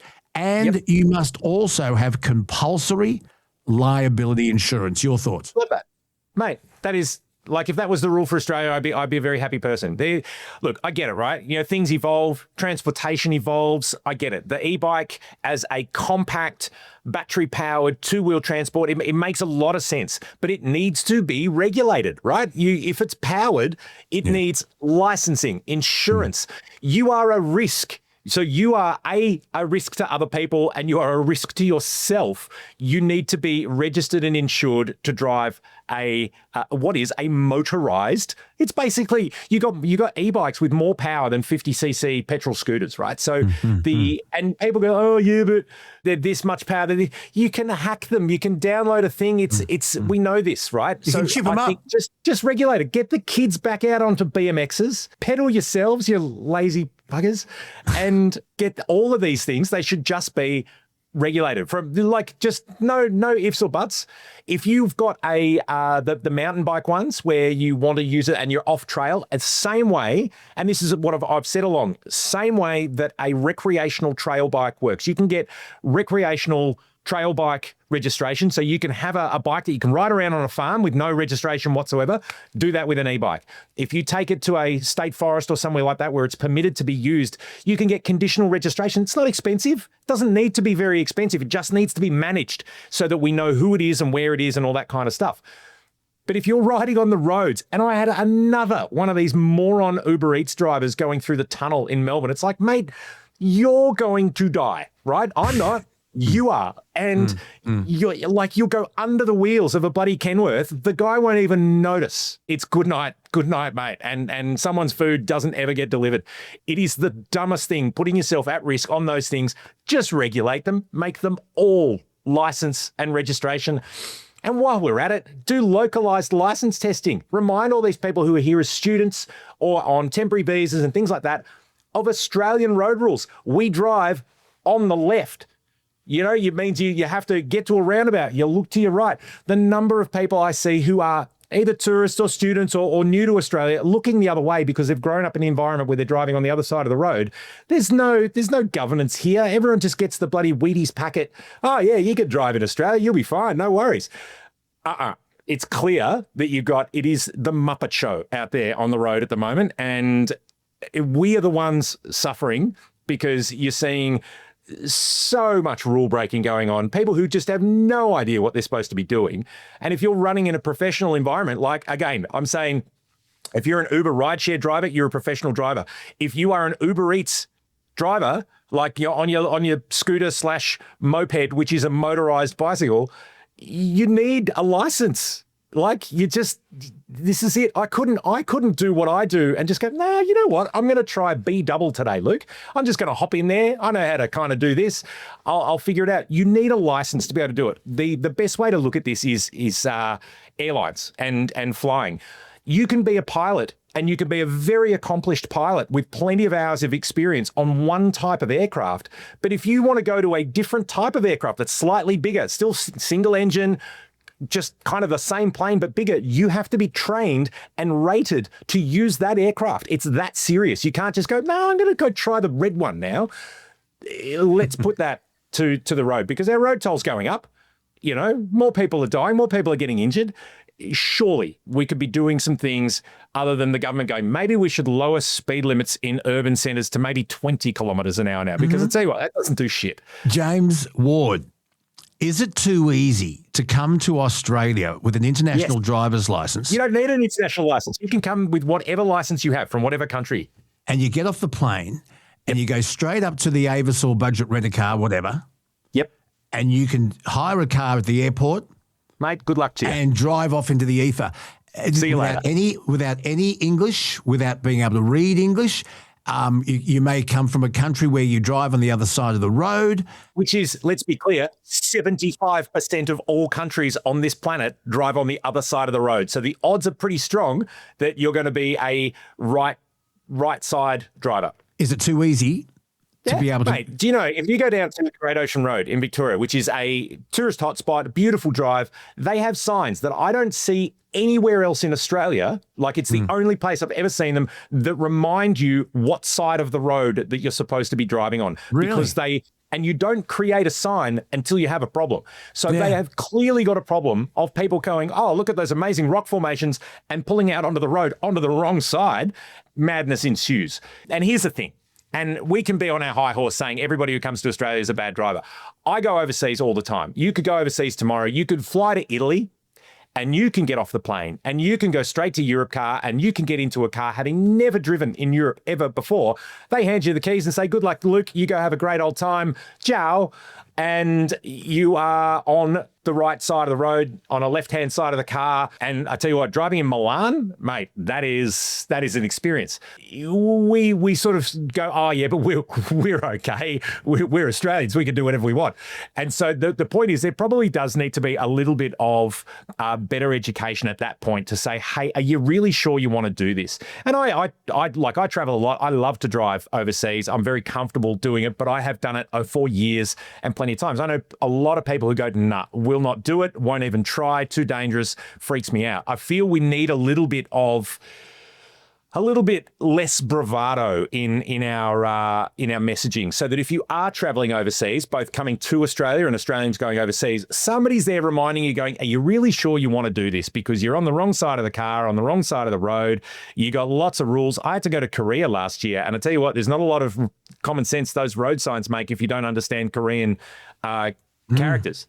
And so you've got to have your wits about you in some of these countries. And especially, like we see it time and time again, if you're going to Southeast Asian countries and getting on a scooter and thinking, oh, wacko, this is just going to be my life, you've got all sorts of wild traffic rules there, and you've got plenty of people riding around in thongs and board shorts and very little else. Yeah. Mate, it's not a good recipe for success. It's a topic for another day, but I'm going to dangle a little content carrot out there. I've read a number of interesting versions as to why we here in Australia and in England, we drive on the left and the Americans drive on the other side. And it goes back. James, do you know anything about horses? When you mount a horse, what side do you get on? I get on the left-hand side of a horse. Everyone does. It's international. And the reason for that is back in the day. Steering wheel's in the middle. Please let me, don't steal my thunder. James, it's all about timing. So back in the day, your main weapon was a sword, and most people were right-handed. So your sword is on your left-hand side, so you draw it from the left and hold it in your right. So if you have to put your right leg over the horse, otherwise your scabbard is down, and when you were opposing somebody in battle, with your right hand, you had to pass them on the left. So and that is why in all those medieval castles, the spiral staircases go clockwise, because you're defending and you're coming down. You needed your sword not against the wall. You needed it out there to fight. Are you with me? The Americans said, stuff you, we're going to go the opposite. And it had a lot to do with the development of the stagecoaches. But we can go into that a little bit later down the track. But back in the medieval days, most people were right-handed. You trained with your right hand. So your opponent was on your right. You had to stay to the left in order to wield your sword. Same thing with the spiral staircases in castles. This is, you know what, I didn't know that. It is amazing how many of our modern rules are related to medieval times. It's pretty wild, really. Are you impressed? And in Victoria, of course, you're not talking a sword, you're talking a machete that you pull out of your stolen car to come across. That's right. That's pretty standard. Yeah. Please, let's not go there. JamesWardDrive.com.au. What are you looking forward to this year, 2026? What's exciting you? What's on the horizon? Mate, I reckon, so this year we've already seen that the kind of democratization of electrification. I know that sounds like a really kind of word salady thing, but basically for the final month of 2025 in December, we sold 34.5% of all cars were electrified. So that means they were either hybrid, plug-in hybrid, or fully electric. Like a Toyota RAV4 that's just a hybrid, a plug-in hybrid like a BYD Shark 6, or a full EV like a Tesla 3. Versus 30% of pure petrol cars. That's just like it could be a turbocharged, but it's no hybrid whatsoever. It's got a 1.6 litre, 4-cylinder, but it's just petrol. So we're selling more electrified cars than we are pure petrol cars for the first time ever. But what we're seeing is this year, the thing that I am the most, will be the most excited to see is just how that kind of normalizes what we're doing, because we have seen for time and time again, you get people going, no, I'm not buying an electric car. I'm not buying a full EV. And do you know what? I get it. It doesn't suit everybody. It really doesn't. If you're in the city, it does. If you're out in regional areas, it's not always that easy. I'm not saying it's impossible, but it doesn't suit everybody. But the electrified cars is where we're seeing that technology mix where you get the benefit of efficiency in running around town. If you're listening and have never driven, you've all been in a hybrid. Like if you've caught an Uber with a guy without his headlights on driving on the wrong side of the road, that's a Camry, that's a hybrid. You've got a battery and an electric motor and a petrol engine all working together to make that car more efficient. It just makes sense, right? That's technology helping what that is. Plug-in hybrids we're starting to see more and more of, and the technology is caught up to what the use case makes sense. So you can now buy these things that do I think an Outlander does 80 Ks, a Shark does 80 Ks. Some of the new Cherries and Jaycoos do like 100, 120. There's a Merc I was driving does 100. I think one of the GWMs does like 150 Ks on its battery, but then has a petrol engine to support. And what you find is you get into this use of like doing my normal everyday commute, which is like 15, 30 Ks, whatever it is, you do on full battery. So you're not using a drop of petrol, but then when you do need to go further afield, you've got that flexibility. I think we will start to see more of that kind of light bulb moment for people going, this actually makes a lot of sense.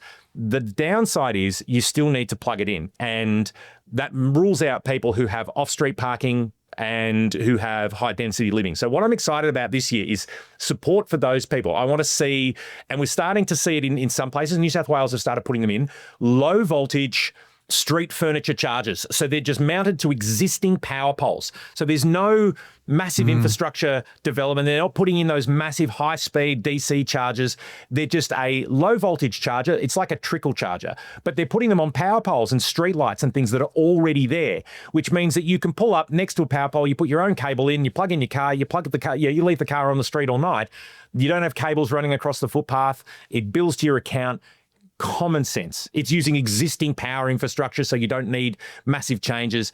And all of a sudden, we've got a solution for people who want the benefit of a really efficient car, who don't need a full electric car, but who do have off-street parking. So I'm excited to see support for charging infrastructure this year is the big thing. I'm not excited to see, and I reckon this is the crystal ball of January, and it will always be a bit sad, is we're going to lose a couple of car brands this year, I reckon. There'll be brands who say, that's it for Australia. We're done. And look, I don't want to jinx them, but I tell you what, Jeep are not having a great time. No. You know, you've got sales going back and back and back. Their market relevance is changed. You know, the Wrangler's still an amazing car, so much fun, but it's a very unique proposition. You've got, and my favorite, Peugeot, right? I love Peugeot. I own Peugeots. I've had 10 Peugeots, but sales are just not great. And you've got all this new competition rise coming in from China where you've got tremendous value coming in.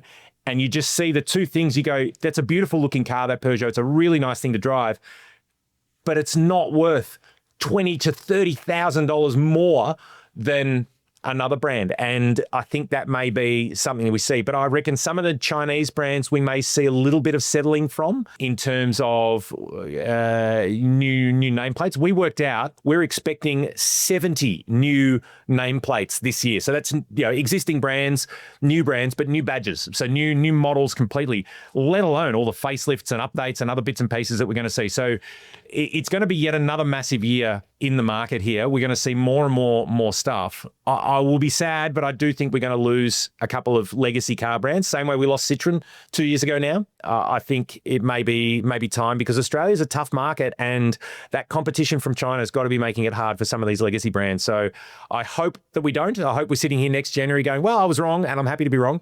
But yeah, the onset of more acceptance for hybrids, not just from buyers, but for the infrastructure, I think it's a good thing. And again, right, you can like a hybrid. Right? There's no shame in that. We all love a naturally aspirated V8. I remember, here's a segue. I remember when Mercedes went from your engine, that naturally aspirated 6.2 litre V8, to the twin turbocharged 4-litre. And everybody was like, oh my God, what are they doing? Turbocharging. This thing needs to be naturally aspirated. That twin turbo 4-litre is a cracking engine. Again, when you see these changes, people go, oh, what are they doing? They're going from this to that. Land Cruiser, when it went from the V8 to the 6, it's a better engine. It's more efficient. It's got more power. Just adapt to the times. Just adapt to the technology. Well, I'm going to tell you, the bloke who services my car is Austrian, and he did his apprenticeship at AMG and owns exactly my car. And he said that they're not called twin turbos, they're called bi-turbos. One looks after the lag at the bottom end of the rev scale, one looks after at the top. Well, they're the hot inside V, so they have the actual turbocharger housings on the inside of the V of the V8 for shorter air path and better heat management and all sorts of technical German stuff. Well, he reckons that I got exactly the right thing. Luckily, my one has the new head bolts. He said that the bi-turbos, when there's a problem, they are a nightmare. All right, this is where it gets interesting. Powerbee's already doing the heavy lifting. Full meal replacement, chocolate flavour. It really fills you up. And it's the only shake in Australia with Nature Bee's Power Pollen inside it. You've got premium grass-fed whey protein, 4 strains of probiotics, vitamins designed to keep you fueled without overthinking it, 2 shakes a day alongside a balanced diet and exercise. Done. But here's the kicker. Nature Bee's running a bucket list competition. And it wraps up Friday, January 30. We're talking about scoring a $20,000 life-changing travel experience. Amalfi Coast, Egypt, the Great Barrier Reef, the Grand Canyon by helicopter, anything you want. 10 more winners get gift cards and Nature Bee prizes as well. And all you need to do is spend $79.90 for your chance to win. All you need is a valid passport and a little bit of initiative. And yep, it's backed with a 100% money-back guarantee. Click the links in the description. Head to naturebee.com. You know what? Keep your car serviced and you're right. It's actually, you'll like this. I drove to... I went from Armidale in Melbourne, in a suburb in Melbourne, to Armidale in New South Wales just before New Year's. I drove a Holden Aventura. So with the 5.7-litre LS1 V8, it was Holden's Subaru Outback. So the Commodore wagon that was lifted and all-wheel drive, it was a production car for a friend who does video production. So it's matte black. It's got all the mounting points on it for cameras and lights and things like that. So it's one of his tracking cars. But it needed to get up there. And I thought, you know what? I love a country drive. So I took it, cruised up. Oh, mate, I tell you what, if you're listening and haven't been on just a frivolous road trip of just go somewhere you've never been. Look at the map and go, that sounds like an interesting place. I'm going to go there, have a pie and a snot block and a rat's coffin, and turn around and come home.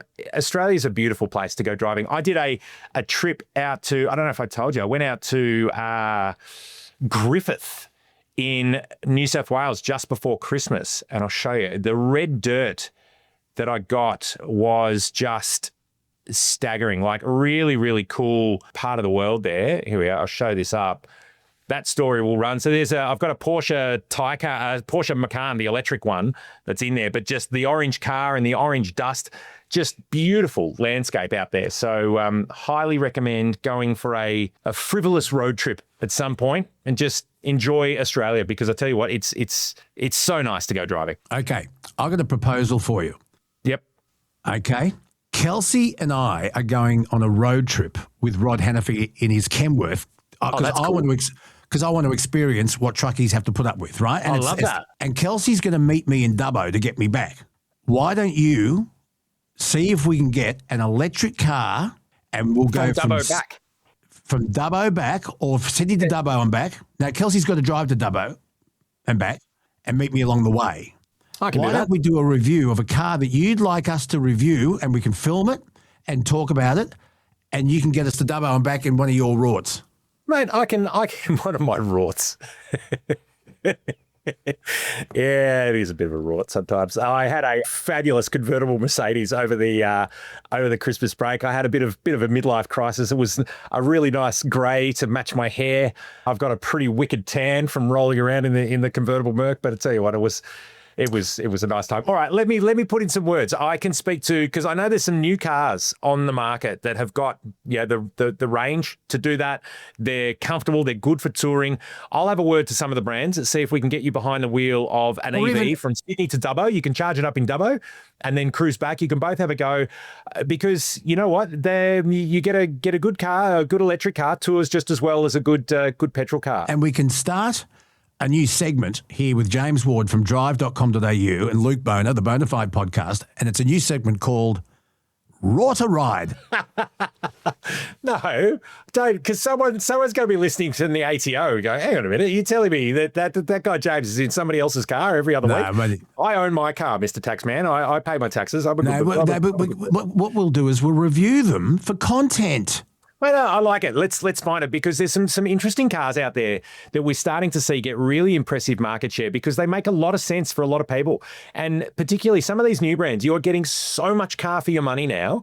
It is quite remarkable. But I'm currently in the Southern Highlands. I'm in Bowral at the moment doing our Drive Car of the Year. Hence why I'm on a branded shirt for the first time. Doing our Drive Car of the Year production. So we'll have more to talk about that in late Feb. But I'm in what was I in? I did a thing on Today's Show yesterday. I had a Ranger because Ranger was, again, the top selling car for 2025, 3 years running. So if you're out there and you're in a Ranger, you are in Australia's favourite car because it is Australia's car. It was designed here. It was developed here. They did all the testing here.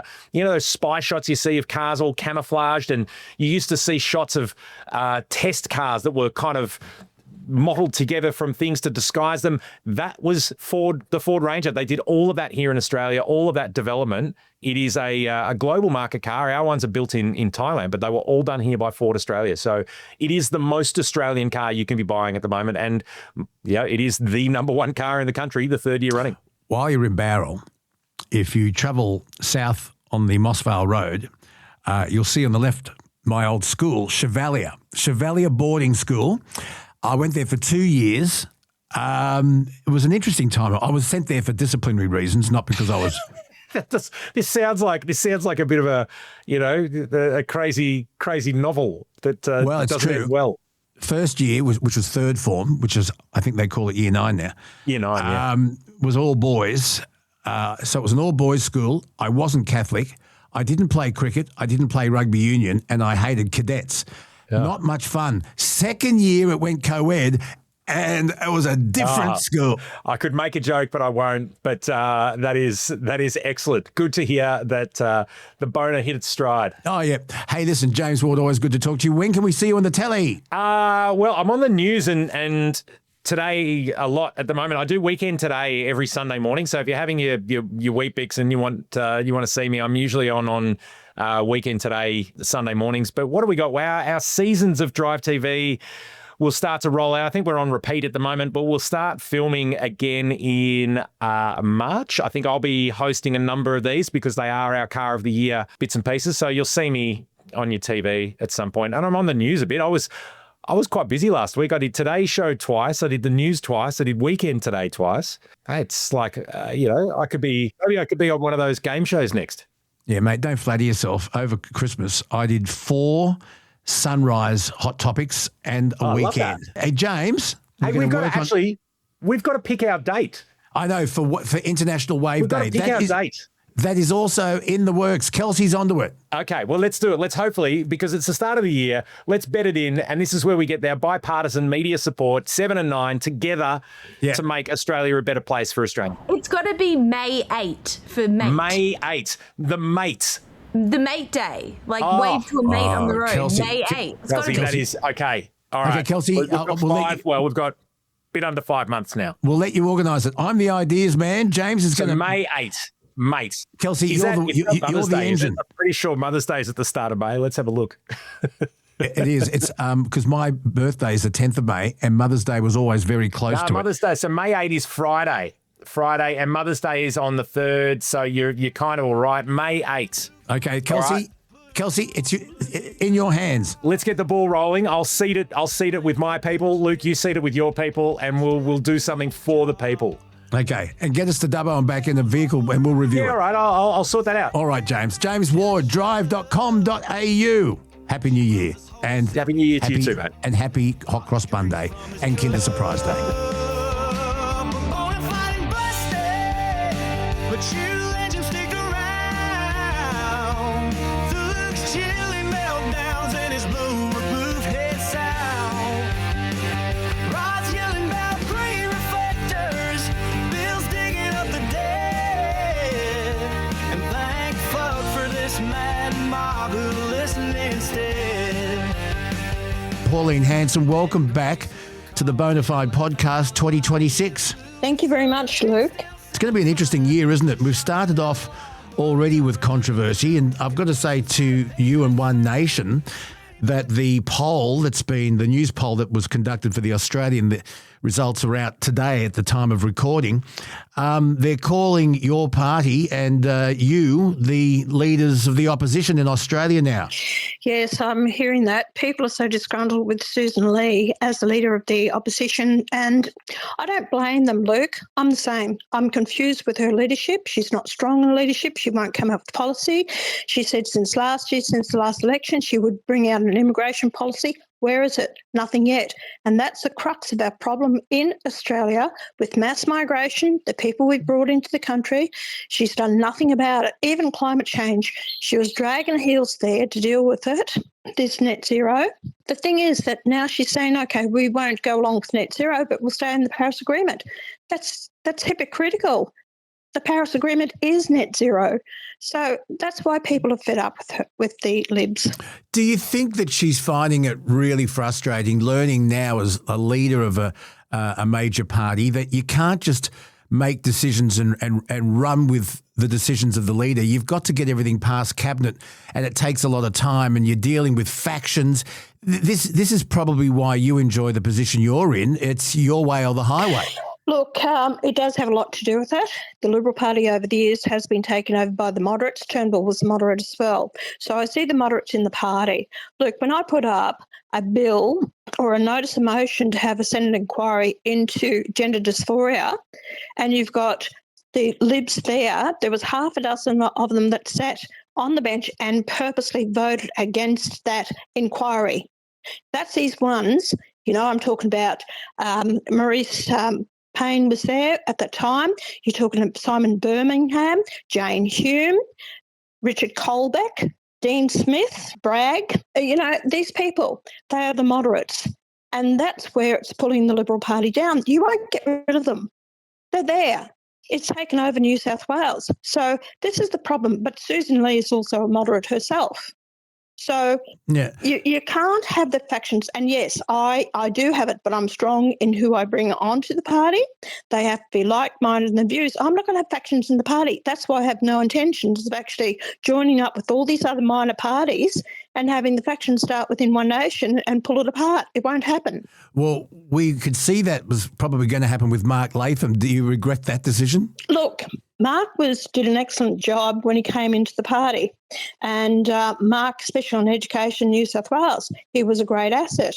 But he never did the work. And Mark just didn't want to be under a party. Mark only used One Nation to get himself elected to Parliament, do what he wanted to do. So he wasn't a team player. Well, the members of both sides of politics are calling your latest poll win the Barnaby bump. Do you think you might have the same problem with Barnaby Joyce, who was Deputy Prime Minister, he was acting Prime Minister on a number of occasions? Do you think you might have the same leadership tussle with Barnaby Joyce? No, it's nothing but a leadership tussle whatsoever. Mark wasn't after a leadership tussle with me at all. Or a policy tussle. Barnaby's not that. It wasn't a policy tussle at all. Mark just wasn't interested. Mark never did the work in lead up to the state election. He only stood 17 candidates. He wasn't prepared to work. He didn't want the candidates. He didn't target One Nation whatsoever. He had his seat. That's all he was interested in getting a seat for Mark Latham. He wasn't interested in growing the party or expanding on our policies, what we wanted to do for the country. Barnaby's a different kettle of fish. Barnaby is a worker. The Nats know now what they've lost, his ability to actually work the people. Barnaby's so well liked by the people. Mark Latham's not. A different character, different personality. And that's why I love working with Barnaby. Barnaby said, it is so great working with you. to have the freedom that he has and to be able to say what he wants to say. I don't control the members of parliament, but I do expect people to do the work. It's like our former senator for New South Wales. I didn't endorse him for the second term because he was lazy. That was the reason. He never did anything. And I thought, why do you reward people for bad behaviour? You don't do it.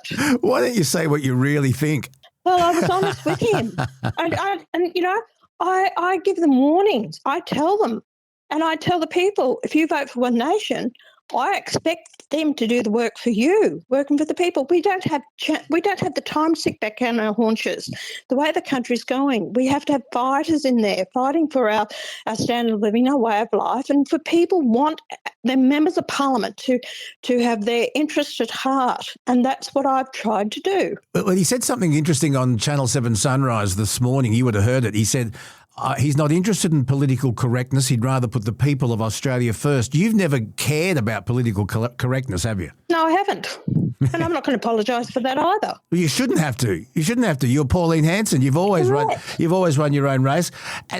But why do you think so many I think I know the answer, but I want to hear it from you. Why do you think One Nation is drawing so many traditional conservative voters? Because we're going back to the conservative values about the family, freedom of speech, being able to work and reap the rewards of your hard work. It's all about Australia, who we are, the Australian identity, our culture, our way of life. We haven't had politicians fighting for any of that. They couldn't care less. And we've let these woke into our institutions, into the universities, bureaucrats, all the rest of it. These people wouldn't have a clue how to run a chook raffle, let alone running the country. And then they're pushing their own ideology. And the politicians who are brain dead, because most of these haven't even had a real job in the real world or done anything or employed people. Mm. So they don't know what to do. So they're listening to the bureaucrats who are telling them going along with it because they haven't done their own homework, their own research. These people who are ministers in these positions, they're hopeless, absolutely hopeless. I often get frustrated with federal politics, and I've been following it for a long time, as you know, and it frustrates me that a lot of politicians are only making policies as far ahead as the next election, and they're not thinking 50 or 100 years in the future. Can I just ask you this? The Prime Minister, I don't know what his problem is. He seems to refuse to listen, and not just to the public, but people that he turns to for advice. So we can talk about his digging in of his heels on a royal commission into Bondi. He's changed his mind, but only after kicking and screaming. And now we also found out just recently that he's going to have to rethink his legislation on hate speech, separated from legislation on gun control. And yet the people he turned to for advice said to him, no, you've rushed this through. And even Islamic and Jewish leaders said, no, you haven't thought this through. You're going to have to take a bit more time on it. What's his problem? You see, he held off for about 3 weeks to have a Royal Commission, although the public and leaders throughout the whole country are saying we need a Royal Commission into anti-Semitism in Australia. So then on top of this, he was going down the polls, and people were pushing him, and that's why he came out with this. So he quickly drafted up this piece of legislation. It was the wrong move because he wasn't getting the wrong advice. And it's a complex piece of legislation that not only just drawing it up, but it has to be constitutionally sound, which I don't believe it is, and can be challenged under Section 116 of the Australian Constitution. So now he's got egg on his face. So he's embarrassed by this, and he thought he'd get the Greens on his side, but the Greens were opposing the bill themselves. So once he was dead set, the both bills to go together because he wants to get his gun laws through. And that's only defecting the whole problem and not addressing the people that we have in the country, the people we have allowed into the country. So he wants to cover it up with the gun laws. So he's been hopeless in how he's handled this. He's not dealing with the real issue, which is radical Islam and the hate preachers that we have in Australia. What's Pauline Hanson's answer to hate speech? Because I tell you something, I said this on Channel 7 the other day. To me, Australians, even Australians who have lived here for 1 or 2 or 3 generations that believe in radical Islam, it's like when your software has been infected on your computer. It's broken. How do we refix that software? Because it's been infected by a terrible virus for a long time now. Do you agree? It has been. This has been for a couple of decades at least that I'm aware of, and possibly even 3. Even the federal police admitted that since COVID, there's been an increase of youth being radicalised. And I even heard some Muslims say that we've got no problem with it, but our children have been radicalised, and they said in the school system. In the school system. In the educational system, yeah. And one friend of mine, from going to a college in a rural regional area, it was a Catholic school, and yet they were being taught about Islam.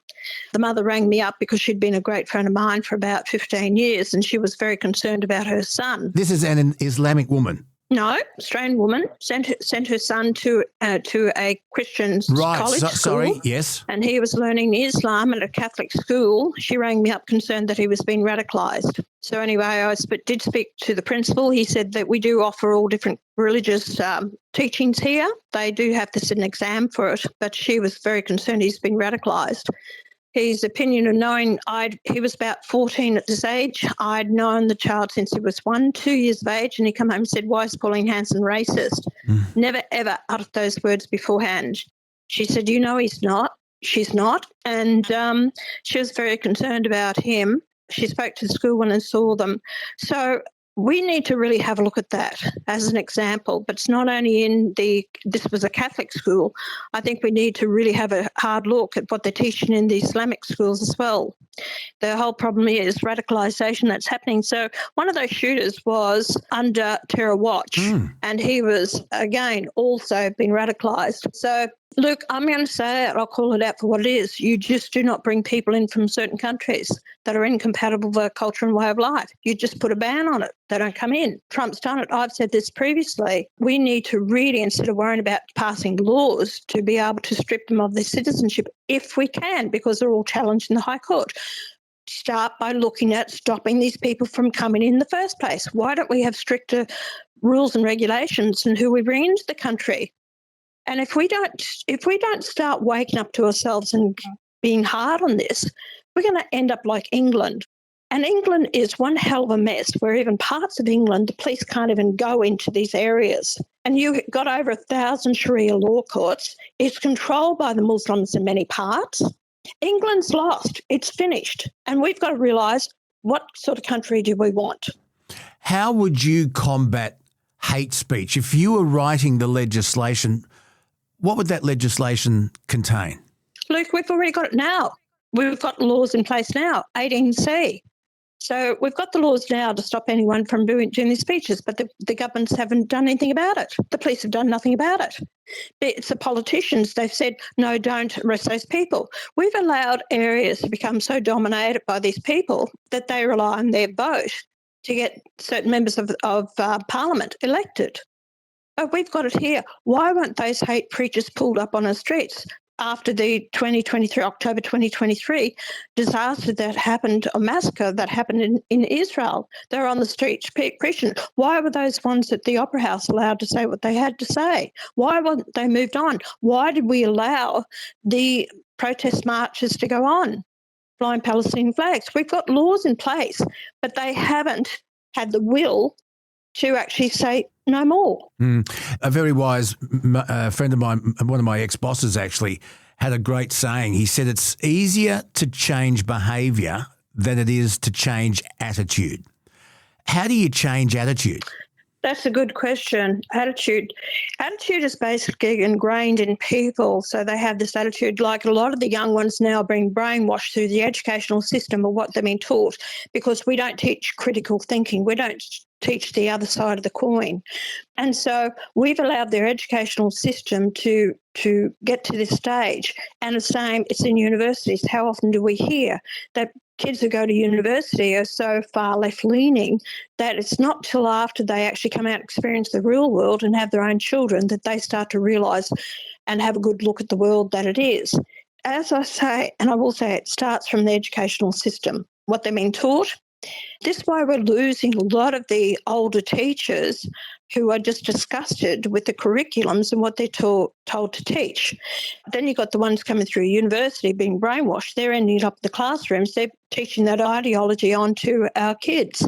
Go back to the basics in school and just teach about social science, about, the history of Australia. And even that's been brainwashed towards the Aboriginal way of thinking, which is we're not teaching about our own history, and get back to the basics, English, maths and science. Just moving on to the proposed gun laws. Does Australia need new gun laws? Does it need gun reform? No. We've got some of the toughest gun laws in the world. And the thing is that the gun laws, the government has failed. The son, who actually was being investigated over the last couple of years and on a watch, he should not have been allowed to be living in a house with his father who had guns. Now, that was a failure. That should never have been allowed. We are so hard on people with domestic violence issues, any charges against them, they don't have their guns. So why do we allow anyone with a terrorist to actually live in a house with gun laws? The gun laws are, guns are held by people who are law-abiding citizens, and they have to register their guns. They have to have everything locked up under key. That's not the issue here. The issue are the people, and you've got about 200,000 illegal guns in Australia. You'll always have illegal guns, and that's by people who want to, use them possibly, like they did in this case, to hurt and pain or maim or kill people. So you never stop that. By going after law-abiding Australians is not the answer to all this. Just one other thing, because Australia Day is just around the corner. There's always talk of changing the date, that the 26th of January is divisive. And recently, the ANU secured a $1.5 million in federal funding, taxpayers' money, to study the future of Australia Day. The study was called Change the Date. What do you make of this? A complete waste of money. What an absolute rubbish this is. The people that are here today weren't around in January 2026, all right, which is Australia Day. We now call it Australia Day. What difference does it make? The hate is there. They don't want to see Australia Day. These people have dead set, it was Invasion Day, that's it, finished with. It doesn't matter what day you move it to make it Australia Day. The title is Australia Day. These people will never acknowledge that this country has now been settled by people that are born and bred here and live here and consider this to be their home. So it doesn't matter. I don't care what date you move it to. You'll never appease these people. It'll be a start of a move, a foot in the door, then eventually to get rid of it totally altogether. Yeah, I talk to a lot of Australians who say they hate feeling guilty about celebrating Australia Day. And for those who want to change the date, well, I haven't yet heard of an alternative date. And I don't want it to be Anzac Day. To me, personally, Anzac Day is Australia Day. It really galvanises us. But to me, Anzac Day is not a day of celebration. It's a day of remembrance. But that's just my point of view. I totally agree with you. And I would be so angry if they did make it Anzac Day. That's a special day to honour the men and women and the sacrifices made for our country. People have lost their lives. But the whole fact is there's this movement out there of people, these people weren't around then. They need to have a look at their own backyard. A lot of these people wouldn't have, the lifestyle or the, health services or a roof over the head if it wasn't for colonisation that happened here. A lot of these people, who claim Aboriginality wouldn't even be around. And where's remembering the people of the convict settlers, how they were treated? They were dragged from their own homeland out here for stealing a loaf of bread, and they ended up in a strange country under the conditions they had to live under.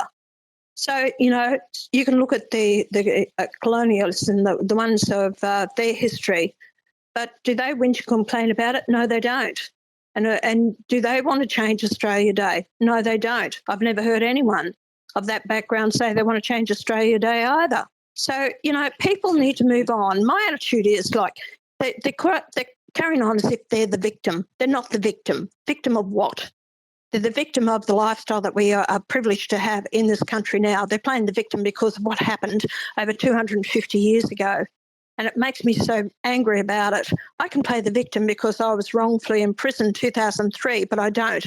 My attitude is you can't change history. Move on, get over it, and pick up your life. I wanted to talk to you about that, but I know that we're running out of time today, but you were wrongfully imprisoned in 2003, and yet you don't seem to be holding a grudge. You don't. I don't know what's going on underneath that fiery red hair of yours, but you seem to have just taken it in your stride. Anyone else would be absolutely filthy. I think of Lindy Chamberlain, who was also exonerated.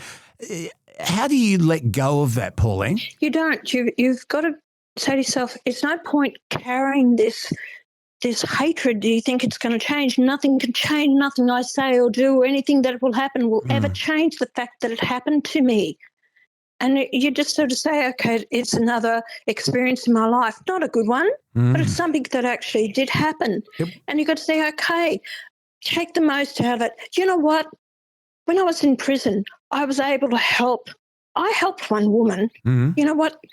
I helped her get a retrial, and she was up on a murder charge. I got her a retrial where she was found not guilty. She got her life back. I helped an Aboriginal get housing when she got out so she could be with the children. I helped another young one get legal advice and assistance because she shouldn't have been in that place. So I take the positives out of that. My time in there was I was able to help other women. And I think, you know, did I want to be there? No one in the wide world. Did it upset me? Was it depressed? Did it have an impact on my children? You bet it did. Did it have an impact on me? Yes, it did. But I can't change it, Luke. Yeah. I can't change what's happened. Yeah. And that's why I get so angry with these people today. It didn't affect them. They weren't here with the country 250 years ago. That was generations ago. Why do you keep carrying on with it now? It didn't impact you. There's been so many compensations, sorry's been said, you know, all this has been done to appease them time and time again until the day comes that we all are all acknowledged equally as Australians, not the division based on your cultural background, but treated equally as Australians. That's when we'll start to mend as a country. It's interesting because I've spoken a number of times to Jacinta Napajimba Price, who's now joined the Liberal Party. She says leave the date alone as well. And she's a very proud Indigenous woman, born and bred in Alice Springs. Yes, she is. Do you get on with her? Yes, I do. I get on very well with her. We're on the same page, but I wish she'd work with me more diligently and to actually make changes to, you know, corruption and other thing that's happening within the Aboriginal industry. I wanted to move a bill so that, you know, we treat everyone equally. So I didn't get the support that I needed, but it's something I'm passionate about, and I think it will start to heal our nation if we get rid of the division and treat people equally on an individual needs basis, not based on race. On a lighter note, we're talking about Australia Day. Do you want to know a day that I'm working on? Are you with me on this? Yeah, okay. I'm an ideas man, okay? I want to start, and we're working on it with James Ward from drive.com.au. We are going to launch National Thank You Wave Day. You know how good you feel when you got someone who's trying to merge into traffic and you pull back and you let them in, and how good you feel when they give you that thank you wave? It makes you smile. What do you think? National? No, come on. National, and we're looking at May 8th. Okay. So you got to pluck a day out of the air, and we give each other a wave. The millennials picked the 8th of May, Mate Day, and we're going to try and launch National Thank You Wave Day, because when you do something nice, it can be contagious. We're asking people to pay it forward and slow down, let somebody in, and then when they do, give them a thank you wave. Don't you think that's got legs? Stop laughing. Oh, well, if that makes you happy, go for it. It's not negative. It's not negative, so it's positive. So when someone lets you into traffic, do you give them a thank you wave? Of course I do. Well, there you are. Of course I do. Everyone does it. Everyone does it anyway. Not Most enough. people do it automatically anyway. No, not enough. We want national awareness. Come on, I need your support. I'm not knocking it back. You do it. All right. If you want to. Okay, that's as close as an endorsement I'll get from Pauline. Yes, it is. Okay. what's that got to do with changing anything to do with Australia Day? So you're not talking about making it Australia Day, but you just want a National Wave Day. I do. I'm just saying to people, Yes. you let them in. So what about all the other days? You don't wave to them. No, but it might catch on to the next day. You come on, throw me a bone, Pauline. You're going to laugh out of me, but anyway, All people right. do it anyway. That'll do me. People basically are polite and generous, and I do thank them for letting me in. You're sitting there waiting. But anyway, no, Luke, you put it out there to your listeners. See what they say. Well, I will indeed, but I was hoping for a bigger endorsement from the leader of One Nation, but I got to laugh. I got to laugh out of Listen, Luke, I've got to think of more important things to do with the country and turn this country around. National Wave Day, great. You tell me what day and date. If anyone lets me in, I'll give them a big wave. Everyone should do it. Hey, Pauline Hanson, always good to talk to you. Thank you so much. I know you're very, very busy. Thanks, Luke. We get a lot of people who say, is Pauline Hanson Australia's Donald Trump? Have you heard that? How do you react to that? Yes, I hear. I've heard it all the time. Actually, I take it as a compliment. I tell you why. I like Donald. He's a strong leader. He knows what he wants for his country. He stands up and fights for them. And if I can be in any way related to that, that's exactly who I am. But remember, I've been around a lot longer before Donald Trump, and I've been pushing these policies for the last 30 years, and it's coming up on the 2nd of March, my 30th anniversary when I was first elected to Parliament. There you go. Pauline Hanson, thank you so much for your time. Can we talk again soon, one day? Thanks, Luke. Yes, of course we can. Okay. And remember Pauline, remember the wave. I definitely will, Luke. Every time. Drive safe tonight. Drive left-hand side. Time for Truckie Tuesday. Why are you shaking your head at me? What's wrong with you? Because you're just a muppet, really. Yeah. Like the people who drive up and down the Hume Highway. They call it Sesame Street. Did you know that? I actually didn't know that. Rod Hannifey will vouch for that. Rod Hannifey, our Truckie road expert. G'day, buddy. It's the Hume Highway, I learnt, is called Sesame Street, correct? It has been in the past, mate. Yes, because the little kids go out to play sort of thing. That's where it came from. And big boys with their toys. Another analogy, I suppose, if you like. Not as wild as it used to be, not as much an outlaw place, but back in the day, virtually when you went out there at night, it was mostly trucks, and they owned the road at the time, I suppose, in a way. Well, yeah, I was told it was called Sesame Street because it was full of Muppets. Well, the blokes who drove it, and in that day it wasn't the road it is now, let's be fair, Luke. It was a wild road, and the trucks didn't have the horsepower, didn't have the brakes, didn't have all the technology they have now. So whilst there might have been the odd Muppet, to be fair, the blokes that ran that road in the day did an incredible job helping build Australia because, of course, it was the busiest road in Australia.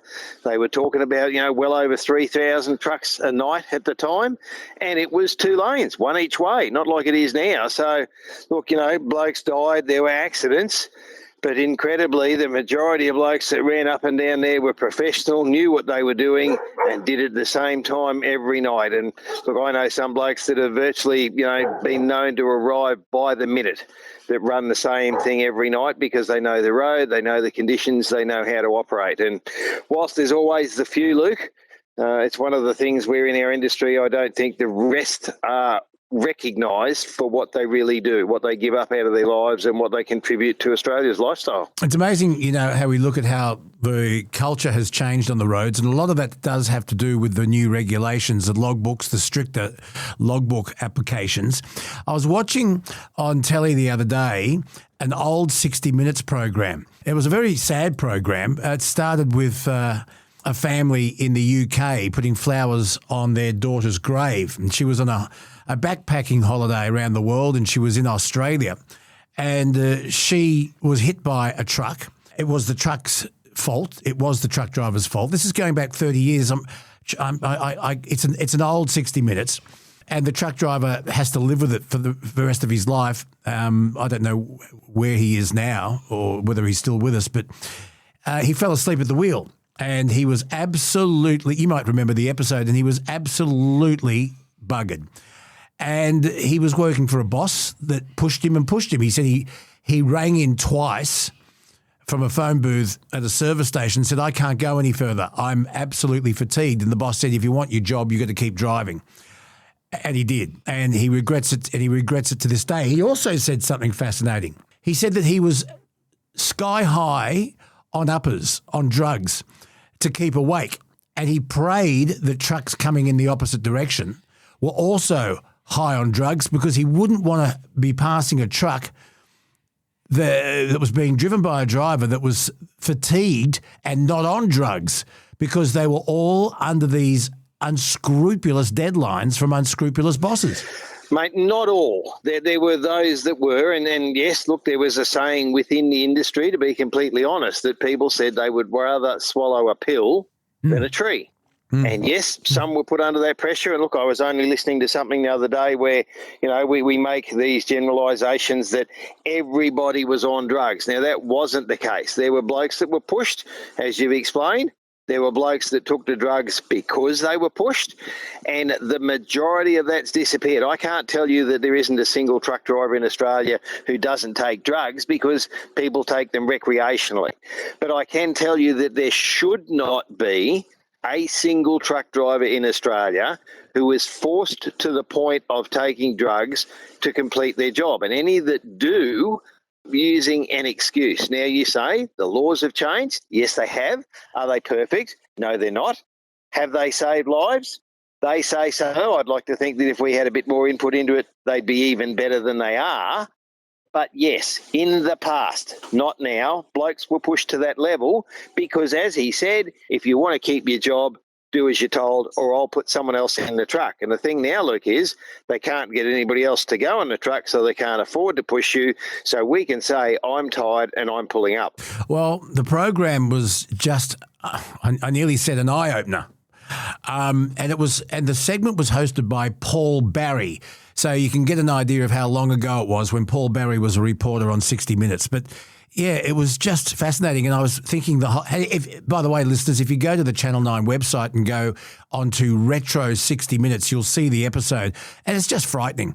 So I think the new regulations are an improvement, but you're in the industry, Rob, and, there's always room for improvement. There is, mate. Of course, we've just gone through 9 years of the HVNL review.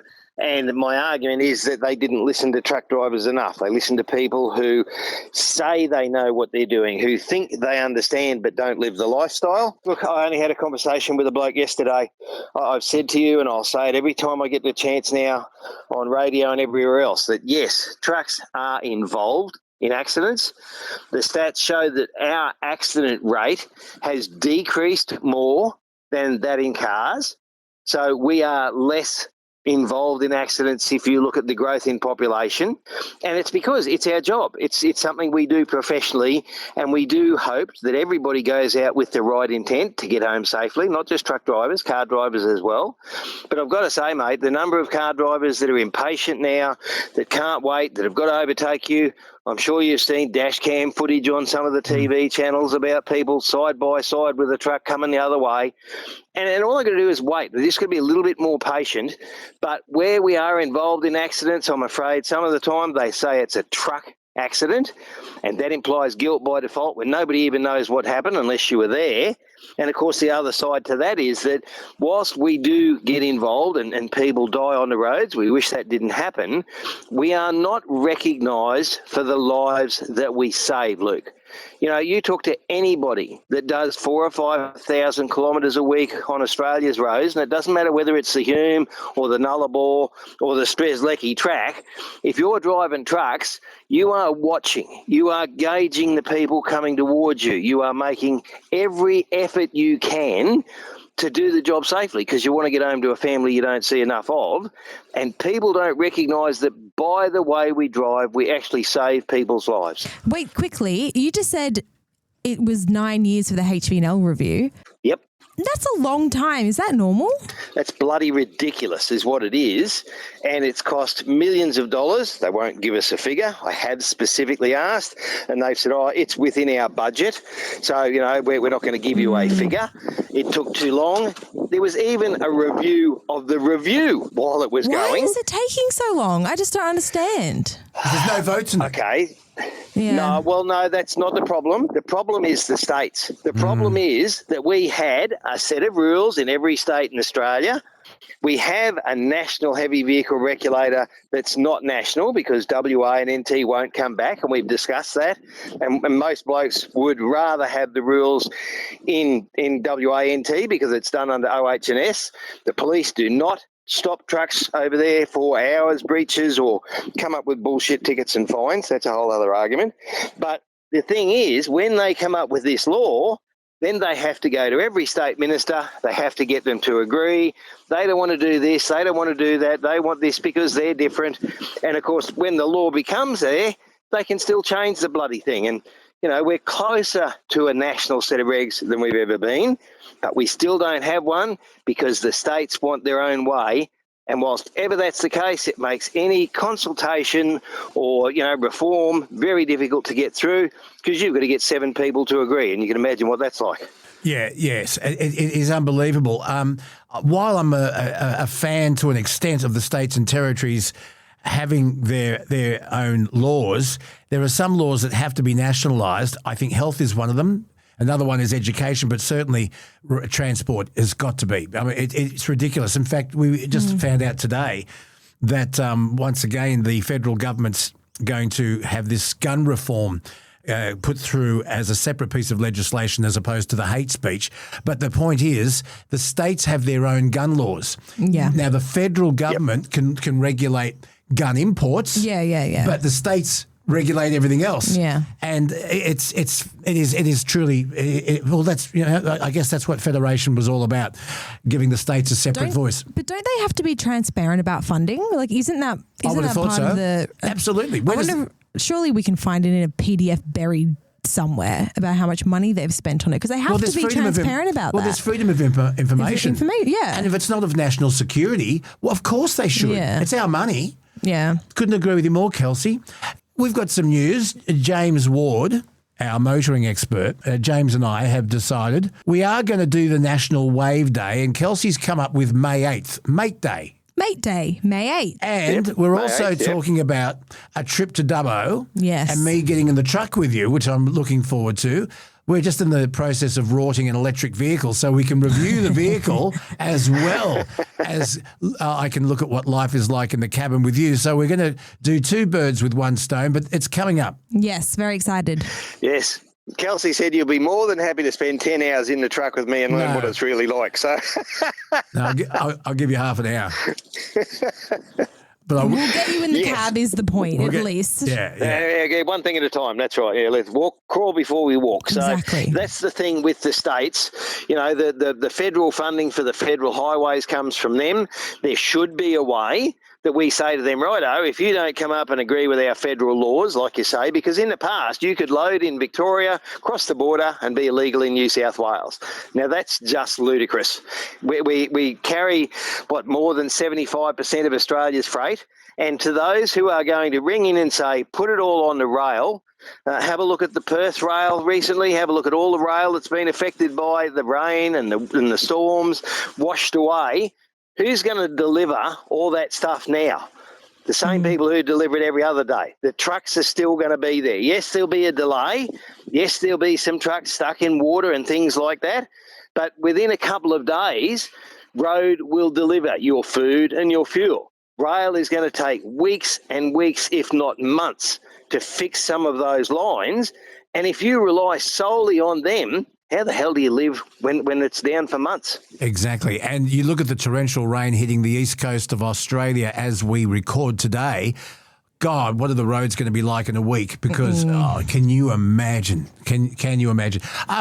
We got a follow-up email, Rod, from Owen. Now, this was, just to give you some context, Rod, we got a voicemail from Owen, and he was talking about the fact that he had reported his company to the NHR and hadn't gotten any response, and they were, working under some not great conditions. The NHVR, So this is the follow-up email from Owen. Okay, yeah, a former driver at Logistics out of Brisbane. He alleges drivers are being pressured by management to run jobs that can't be done legally and to falsify work diaries and run sheets, including logging breaks while they're actually unloading. He names the state manager and ops manager as driving this, says the pressure is mainly on subcontractors and the drivers are threatened with warnings if they don't comply. Multiple drivers have raised this with the NHVR over the years and even provided evidence, but nothing appears to have happened. Our correspondent, Owen, says all trucks and trailers are GPS tracked, so compliance should be easy to verify. And the concern is someone's going to get seriously hurt if it continues, Rod? Yes. Now, he did follow up with some of that. I haven't passed it on yet because I only just got home yesterday. It's on my list of things for today.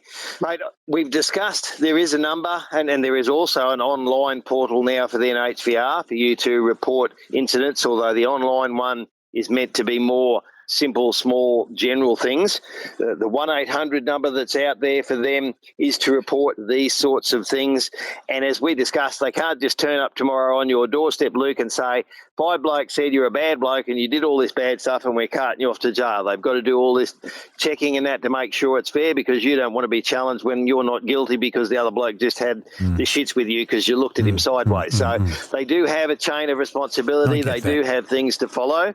And as far as I'm aware, I am pursuing it as well to see whether they've got it, what's being done and where it's up to. So, mate, hopefully in a couple of weeks, I don't expect an answer tomorrow, but hopefully in a couple of weeks I will have a follow-up from my end as well. Yeah, that's a tricky one to weed through the erroneous complaints just because someone's got a grudge against someone. Yeah, but it also sounds like Owen has been, doing this for a while now. It seems like I don't think he would have emailed and followed us if he wasn't at his wit's end. I remember his first voicemail.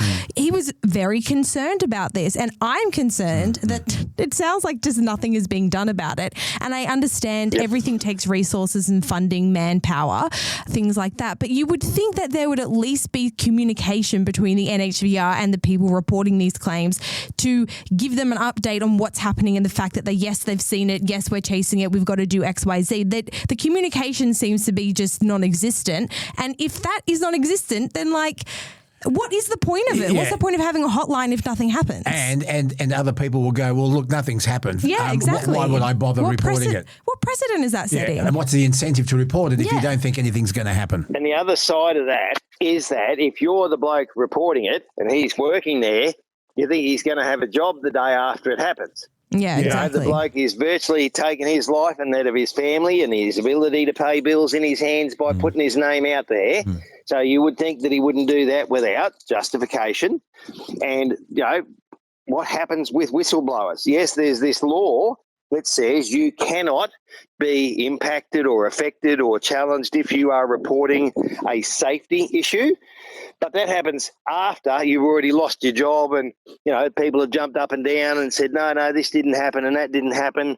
So it's not a simple road and it's a big step for anyone to take because it is their life in their hands as well. Okay, it'd be easy. I realise it's late and look, retrospective, but if you diarise it and say, I complained about this and this company to the NHVR on this date, and then you see down the track that their work conditions have changed, there should be then legal avenues open for prosecution for wrongful dismissal or whatever. Yes. And that's why we've said you must keep a diary. You can't, it's otherwise it's he said, she said. If you have a diary that said, my boss, Bill, told me to keep working when I told him I was tired at, 7:15 p.m. on the 18th, and I've already done 13 hours, here's my documentary evidence. But if you go to court, Bill said this, where's your proof? And what's Bill going to say? Bill's going to say, no, mate, no, we wouldn't do that. We're perfect. We look after our drivers and we wouldn't ask them to do that. And you're out there on your own. So if you don't have a written record, if you don't keep the texts, if you don't see it to someone, but you keep a copy of the email and maybe even show them that you've CC'd it I know. to other people. Isn't it sad? Most people don't have time for that, though. You know, it's a shame that so much of the onus is on the driver instead of the businesses. You know, I feel like surely the NHVR has got to have more trust in the reporting system, and I don't know. It just seems like a lot of work for an industry that's already under a lot of pressure. Yeah. Well, but then what if you just don't like the bloke? You know, he gave your favourite shift to somebody else. You get the shits, and he did this and he did that. So they can't just go pell-mell and throw you in jail because somebody said something. Of course. It's a work in progress. But, yeah, point taken. And, Owen, thank you so much for staying in touch with us. Please continue to stay in touch. Now, on a lighter side, we got an email from Lacey. Hey, Luke and Millennial. And Rod, on the Goat Espresso Bar at the Royal Hotel in Inglewood. We are a family business, my husband and mother and father-in-law. We've opened up our cafe in town. We had a truckie come in yesterday and mention the podcast. Wow.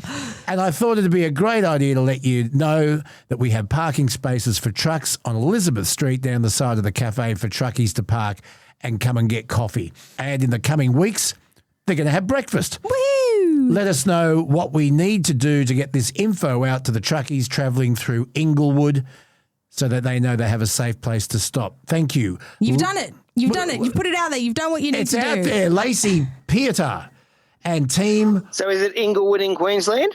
There's more than one Inglewood, isn't there? So it is Inglewood in Queensland? I've got no idea. What was the name of the cafe? It's called the Goat Espresso Bar at the Royal Hotel in Inglewood, and the side street is Elizabeth Street. Okay, let me do some quick Googling here. You do that, and while he's doing that, I've actually got a hat a mate gave me years ago that says "Goat." Greatest of all truck drivers. Love but I don't wear that everywhere because I don't belong to the title. I don't mind being said that I'm passionate, but I'm certainly not the best. But yes, I do have a hat that says that. And look, I was through Inglewood on Friday night, but they probably would have been closed when I went through Friday night. So I will have to keep an eye out and go in and mention it to them. And, of course, I did speak with a couple of people during the week who, again, said, what happened to Truckie Tuesday? Where did it go? So those that used to listen on the radio, we still have a few of them out there that don't know where you are. But every chance I get, mate, I let them know. If you're one of the 5 people who are out there wondering where we are, please let us know. Leave us a voice message, 0291289311. And it is Inglewood, Queensland. Thank you, Kelsey. There you go. I thought it might be. Yep, the Royal Hotel's on the corner. And just for clarity, it's on the Goat Espresso Bar. Not the Goat. On the Goat Espresso Bar at the Royal Hotel, Inglewood. So there you go, guys. Stop there and tell them that you heard it. Yes. Yeah, tell them that you heard it on the podcast. And you'll get a free coffee. No. Can I say you won't. No, you absolutely won't. I'm going to try. You will not get a free coffee. Do you remember that time we got a phone call from the manager of Oliver's on the M1? Yes. And he said anyone who listens to the broadcast who comes in will get a free coffee, and he went broke. Yeah, I'm not surprised. Let's not put a small family business in that same position, Luke. Well, they need a loyalty card with a stamp. Oh, like a Bonafide loyalty. Oh, Bonafide, there you are. I've got a great idea. We should make a map of all of the roadhouses and cafes and stuff that we like, and you can get a card. And if you go to any one of these on the big map of Australia, then you get a special. We'll have to organise that with the cafes. A loyalty Bonafide podcast card. Yeah, that would be so. Do you reckon we could do that, Rod? Frequent flyers. Yes, yeah. Look, some of them do now. I'm sure you've bought a copy somewhere, Kelsey, where they've said, every 5th one is free, or a lot of them know you've got to have the app. And there are certainly younger drivers who are involved that go that way, but the older blokes aren't all that keen to have 97 different apps on their phone for the time they get one copy a month at a place. One card. An app? Everywhere, One card that can be used at all these different trucking stops to design across the whole company. a Bonafide app. Oh, I mean, he could, but Luke, I don't think both ways. I don't think people need another app on their phone. And we can organise with Jeff Cook from Nature B that you get a special deal if you use the Bonafide app and go to natureb.com. Yeah, but Luke, I don't think you realise how much work goes into an app. But yeah, I don't care. Of course, you don't care. I don't care. Kelsey, I can say that. Ideas, man. Yeah. When I buy a watch, I just wanted to tell me the time. I don't care what goes on under the glass. Well, you haven't bought this watch, so beggars can't be choosers. Did you know that Mickey Mouse wears a Donald Trump watch? Shall we? I don't get it. Well, because if something was really crooked, it used to be called Mickey Mouse. It was no good. That's an old person thing, Luke. But what about Mr. Langdon? Okay, there is a movie character called Robert Langdon. What series is that from? Come on. Oh, it You sounds should know. very It was familiar. a very popular series, and he had a Mickey Mouse watch given to him by his father. Robert Langdon. Oh, I don't know, like Batman. No, that was Bruce Wayne. No. Go a little bit more esoteric. Oh, big word for this morning. I was going to say, I need to add that to my vocabulary, Rod. Is it Langdon or Langton? No, Langdon. Robert Langdon. He gets a call and he has to go and investigate. He ends up at an inverted pyramid. It's all back to the old days of the Knights of the Templar and that sort of stuff. Indiana Jones. Oh. Da Vinci Code, yes. Angels and Demons, all of those, yes. Da Vinci Code. Quite enjoyed those movies. Yeah, that's right. He was a character in the Dan Brown book. I don't know. These are all Dan old Brown, people yes. references. I don't get it. Oh, Kelsey. Do you know what we've got now, Kelsey, that's fantastic? What? Colour TV. Shall we? Oh, my God. Shall we? Yes, you should move on. Yes.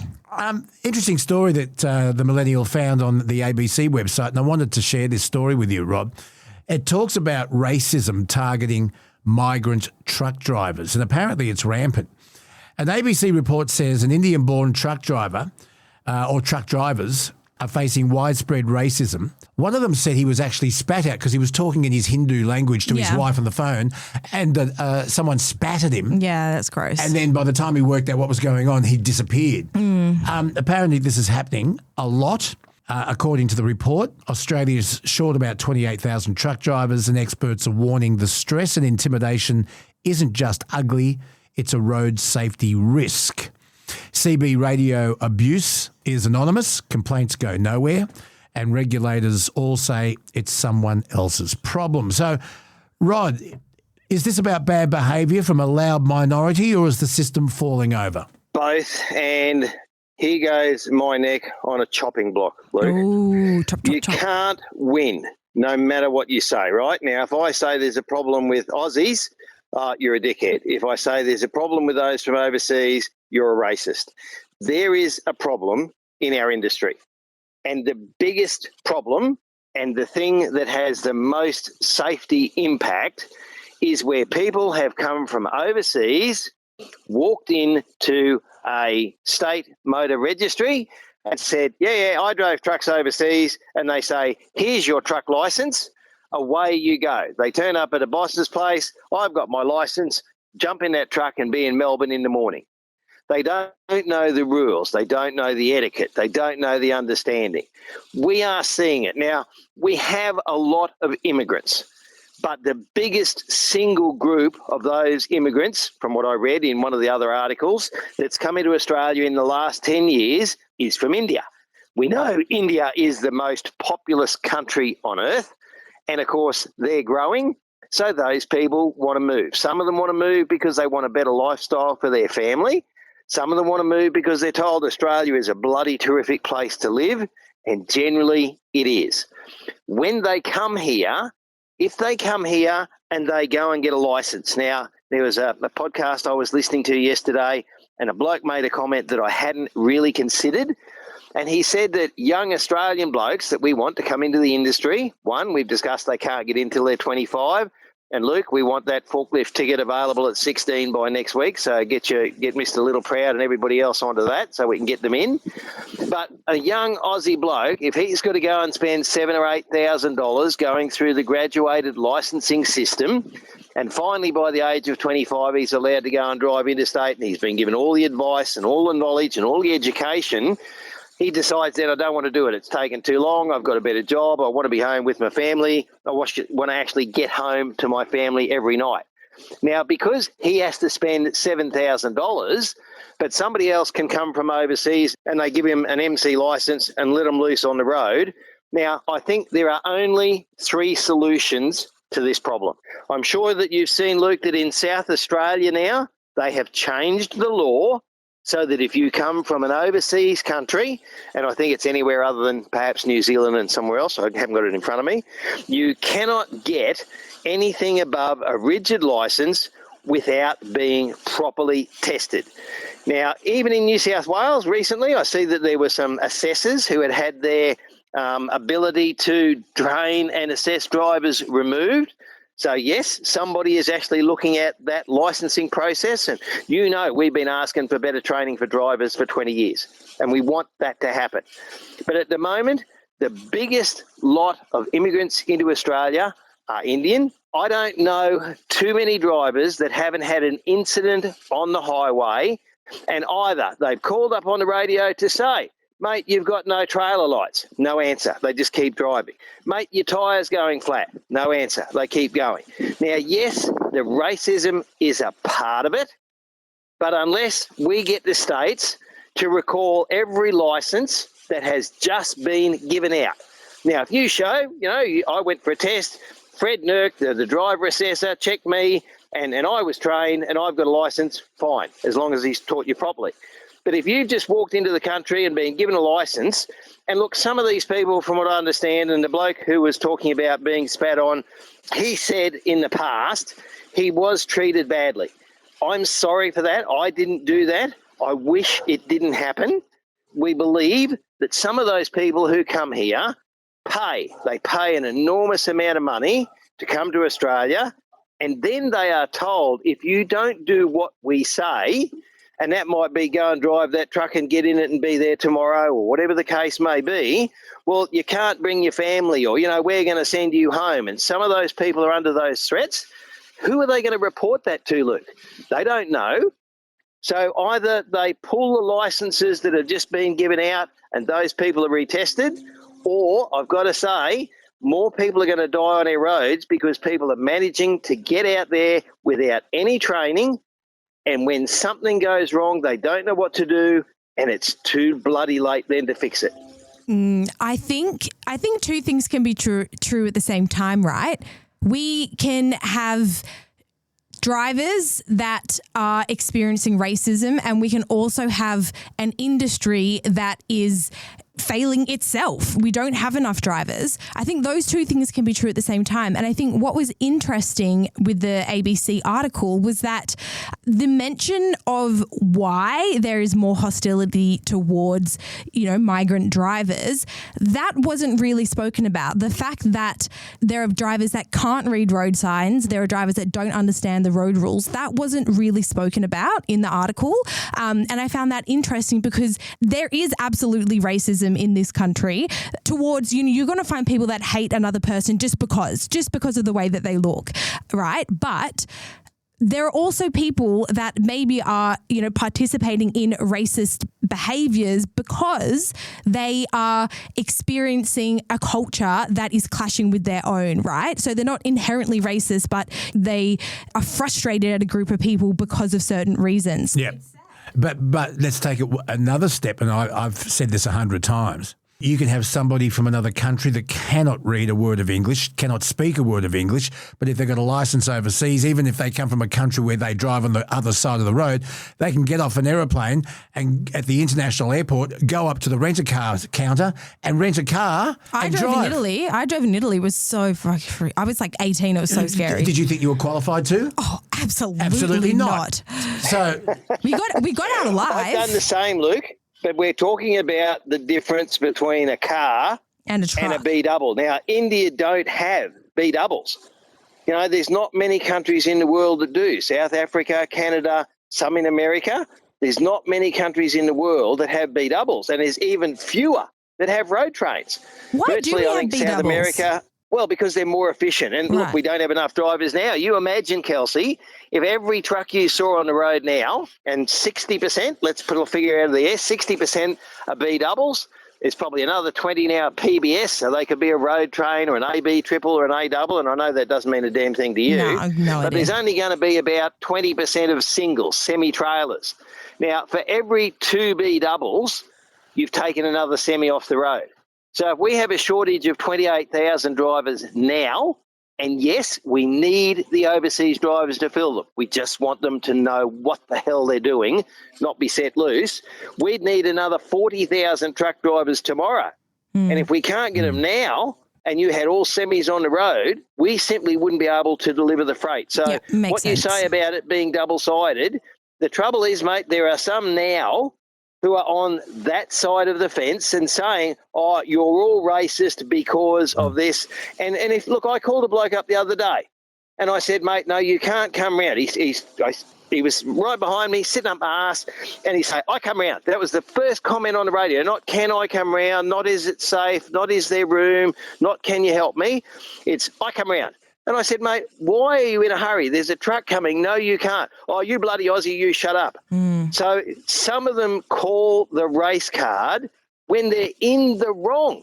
They know they're doing the wrong thing. They know they shouldn't be overtaken when they do. And yet if you say, I don't believe this is safe. Now, you don't know whether the bloke's black, white or brindle. You don't know if he's a 15-year-old kid in the truck behind you. It's dark and you're in the middle of the nowhere and there's a truck there. Now, we have an etiquette. You call the truck in front if you have caught up, if you are lighter or something like that. You're in a hilly area, you're lighter, they're heavier, you want to get around them. You call up and say, mate, give me a call when there's enough room and you're happy for me to get round. Yeah. That's all it takes. And if they do that, we'll help anybody. Yeah. And like, you go back to your wave day, Luke. May 8th, looking forward to it. The truckies will be a part of it. We'll push that as well. And I'll wave to anybody that waves to me as a signal of respect on the highway because I want them to be safe. And that's the bottom line here. I don't care where you come from. If you moved here from Antarctica or if you moved from bloody New Zealand, all I want is that you are able to drive the vehicle you are in safely. And if someone has got you here and sent you to work without any knowledge and you go out on the highway and you have an accident, you might kill yourself, you might kill somebody else. Surely none of us wants that. And unless we do something about it now, I fear it's going to get worse.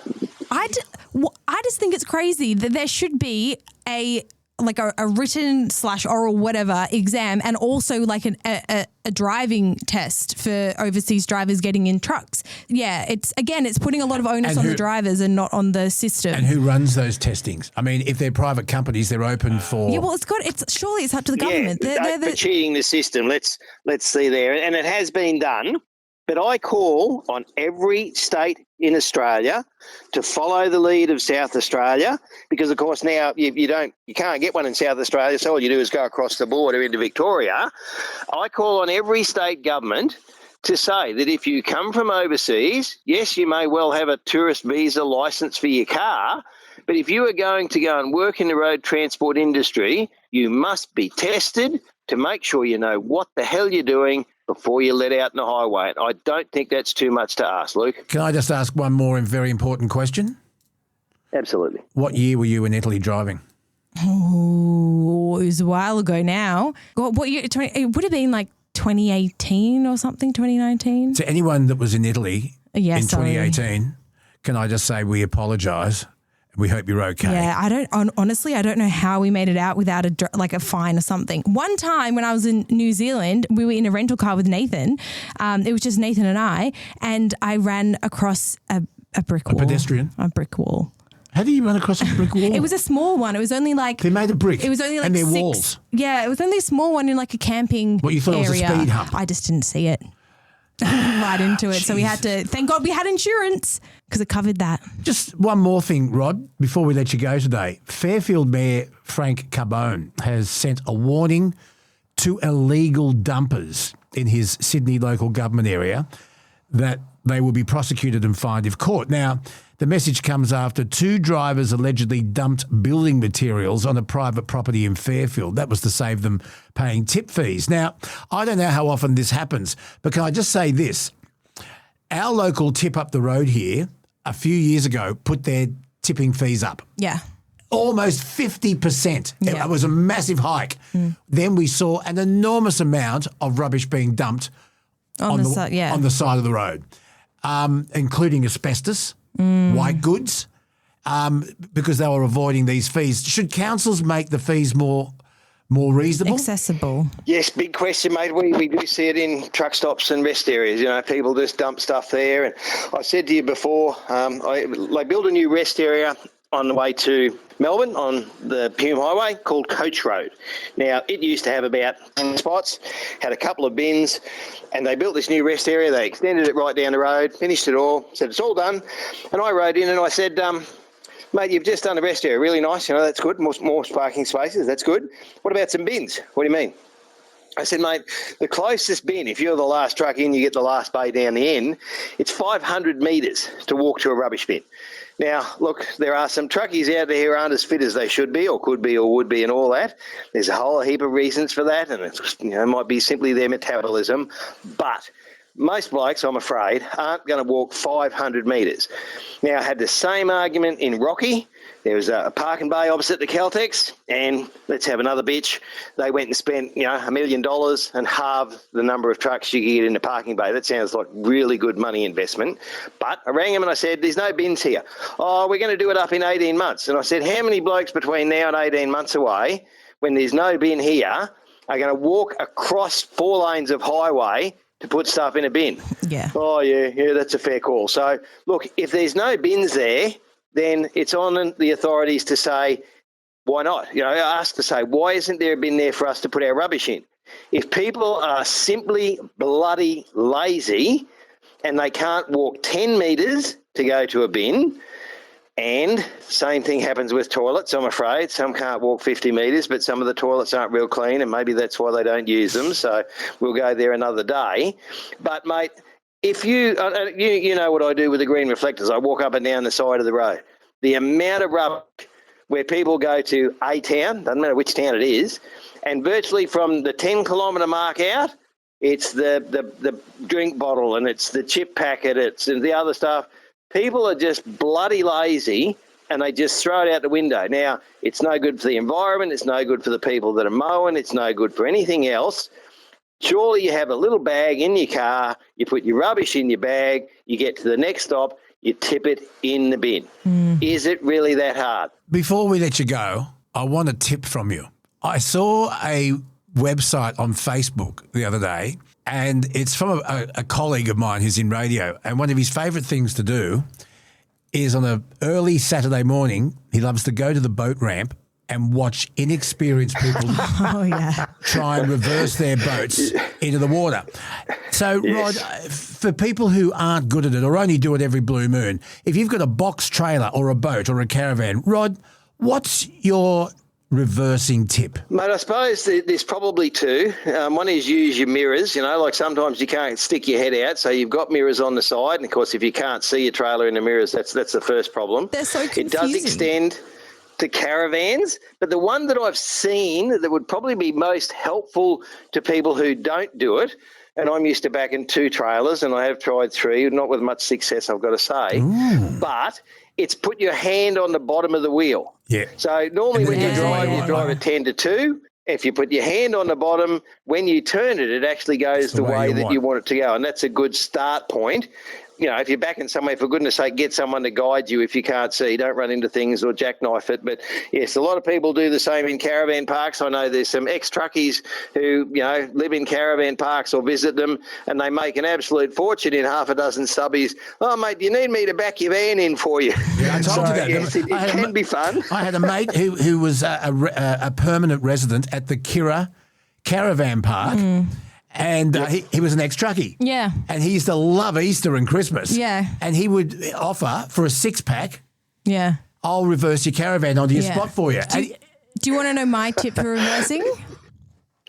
So my tip is, turn off the car, get out, get Nathan to drive, and then he reverses the car. That's my tip. Very good. Yes, that's a good one. I can't reverse parallel park. Look, it's like a nightmare for me.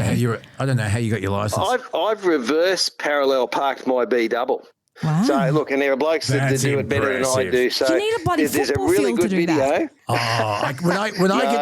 When I get in the truck with you, Rod, can we go? Oh, yes. I want to have a look. I want to watch you reverse into a slot. Look, I want to watch you reverse into a slot. Because it's amazing, Chelsea. It's amazing. What those big DCs that have like the finger piers? What are they called? Yes. Oh, well, it's called a finger dock. That's finger exactly dock. what they are, What mate. the A finger hell's dock. that? Now, some of them So have... it's a dock. Okay, so imagine you're at a marina parking your boat, you know? Yeah. Right. You So don't it's a need to do finger the dock. hand movements. Yes. And how much space either side have you got? Mate, some of them have completely flat floors and just lines, and that's okay. You've got a bit So of like a movement. metre? Some of them have less than 6 inches, and I've never got out with a tape measure, You've got to get in there. 6 inches either side, and some of them you can actually back a whole B double in. Like many of them years ago were designed for semis, and some of them you have to go to, you back in one trailer, you can drop that one, then you take the other trailer out, put it in another dock. There's one I've been to where you drive in and unload the A, then you back the B in. That's not too bad, but there are some that I know that have a complete dock that you can back a B double in. So you're talking about, well, not quite 26 metres because they don't really have to unload the truck, so they don't need the forklift beside the truck. But you've got to line up a combination with 2 points of articulation. And so you've got you've got people the waiting turntable for on your you. truck. Oh, that is Of literally course, nightmare trying to get fuel. in. Nightmare fuel. Yeah. And look, there is a video. There's a young bloke goes to, and I'm pretty sure it's Woolworths at Broadmeadows. It's not there now. But he backed in his B double in one go, and you cannot get straight first. You've got to go out and back in on the angle. You can't line it up and back in down the line. And I've got to say, mate, I'll give a plug. I went to Adelaide during the week, so I had a 4-state week. Went to Adelaide, and there's a bloke who has a Facebook page called Truck Spotting Ararat. He's a young bloke, loves trucks to death, goes out and films every night. He's got some magnificent videos and photos, and I stopped and had a coffee with him, took some photos of my truck, and it's one of those things where loves the trucks. I don't know if he'll ever end up in them, but we need those people that love trucks. We need them to consider our industry as a career. Look, nothing is perfect, but our problem is we need the forklift license at 16 so we get them in, and we need the licensing to be competency-based. Not I've held it for 12 months so I can go up a scheme, but you are actually capable of driving that vehicle, so we think that you should progress another level. That's where they used to do it within, and you used to take your kids with you. You can't do that.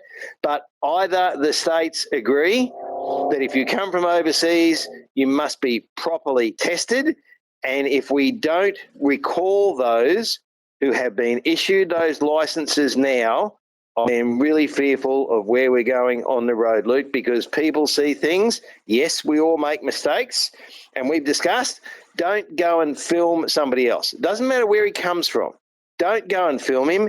Go and help the poor bugger, because you started out, you learnt by mistake.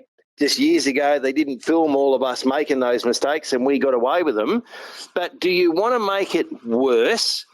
Do you want to abuse someone or, belittle them, or do you want to make it better because we need overseas drivers? We just want them to know what they're doing, and I don't think that's too much to ask. Are truck drivers really good at pool games where you have to use angles? I feel like you would be. It's the biggest thing is spatial awareness. It's not just angles.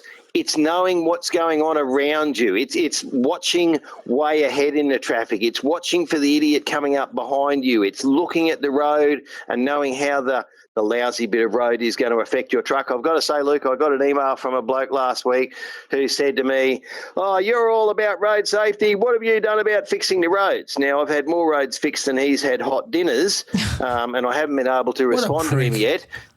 And I'm going to ask him how many times has he actually rang a road authority. And again, during the week, I rang TMR in Queensland. I listed 3 things. And then I had a young lady truck driver ring me that I know. She'll say that I'm a really good bloke calling her young because she's been doing it a long time. And I said, "Look, next time you go over that bump, have a look and let me know what you think." And she said, "That's bloody terrible." And it's funny, while we were talking, this other bloke come on the radio.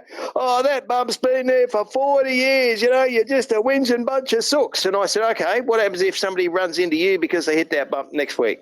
Yeah. Silence on the radio. So, look, we've got a lot to do and we've got some problems. There is no doubt. But you either have a choice, and it doesn't matter whether it's you, Luke, or you, Kelsey, or me, or anybody else. You either make it better or you make it worse. And if you make it better, you can sit back and say, "I actually helped somebody and I hope that he's going to be safe on the road or she's going to be safe on the road." or you can go away thinking, oh, well, I put them in their place. And what do you think's going to happen from that? It's going to get bloody worse. Well, Rod, you'll be happy to know you've got some Nature Bee meal shakes in the post for you. The Nature Bee Power Shake. Yeah, and we also unbelievable. And we also put a Toots book in there for you as well, Rod. So you'll be happy to know that's on the way. All I'm going to do now is get some of the what are they called? The bars. Not the buns. Yeah, the bars. Yes, I'll have to get onto some of the bars and try them out for you. It's called the Power Bite Bar from Power Bee. And it is great stuff. Nature Bee, powerpollen.com. Oh, no, what does he want me to say? naturebee.com.au. There you go. Nature Bee. And I know you take your Nature Bee. Did the competition finished? Did the competition finish yet? Competition is still running. So I'm pretty sure entries close on the 30th of Jan. So if you order $79.90 or more, you're in the running to win a bucket list holiday anywhere in the world to the value of $20,000. Travel anywhere you want. It's the Nature Bee Bucket List Holiday Competition. T's and C's apply. Good on you, Rocket Rod. I'll have to win that, Luke, because my daughter says for her birthday next year she's going to Machu Picchu. So I've got to get some money up and go with her. So we're going to see how that goes. But see if I can win the lotto or win the comp. Fun. Yes. That would be so much fun. I want to go to Machu Picchu. See what happens. It's a trek. It's hard to get to. How much would it suck if you went up there on a cloudy day and you couldn't see anything? I know. Oh, it happens. Rod Hannifey, safe trucking, mate. Thank you, kind sir, and safe travelling to all out there, and make a difference. Don't make it worse. So there we go. Episode something. Yep. 78. Yep. I think it is. Can you find out for sure? We need to keep track of these things because how are we going to have a celebration if we get to 100? Well, you know what? Tom Denham, your old Tom, our Tom. He's kind of never left, but he's back helping us produce the podcast. Maybe we'll make that a responsibility for him. So he's probably the most responsible out of both of us. So we'll give him the task of keeping track of what episode we're There you up go, to. Tom. There you are, Thomas. Good to have you back. Thought of the day, Luke. It was just an observation. Oh. You've printed it off? Did you know that damn it, I'm mad is spelt exactly the same way backwards? He's showing me. Is it? Oh my God, it is too. Did you come up with that yourself or did you look it up? Anyway, that's it. There's another one I've got. No, save it for next time. Madam, I'm Adam. Yeah, that's worse. Goodbye. Bye.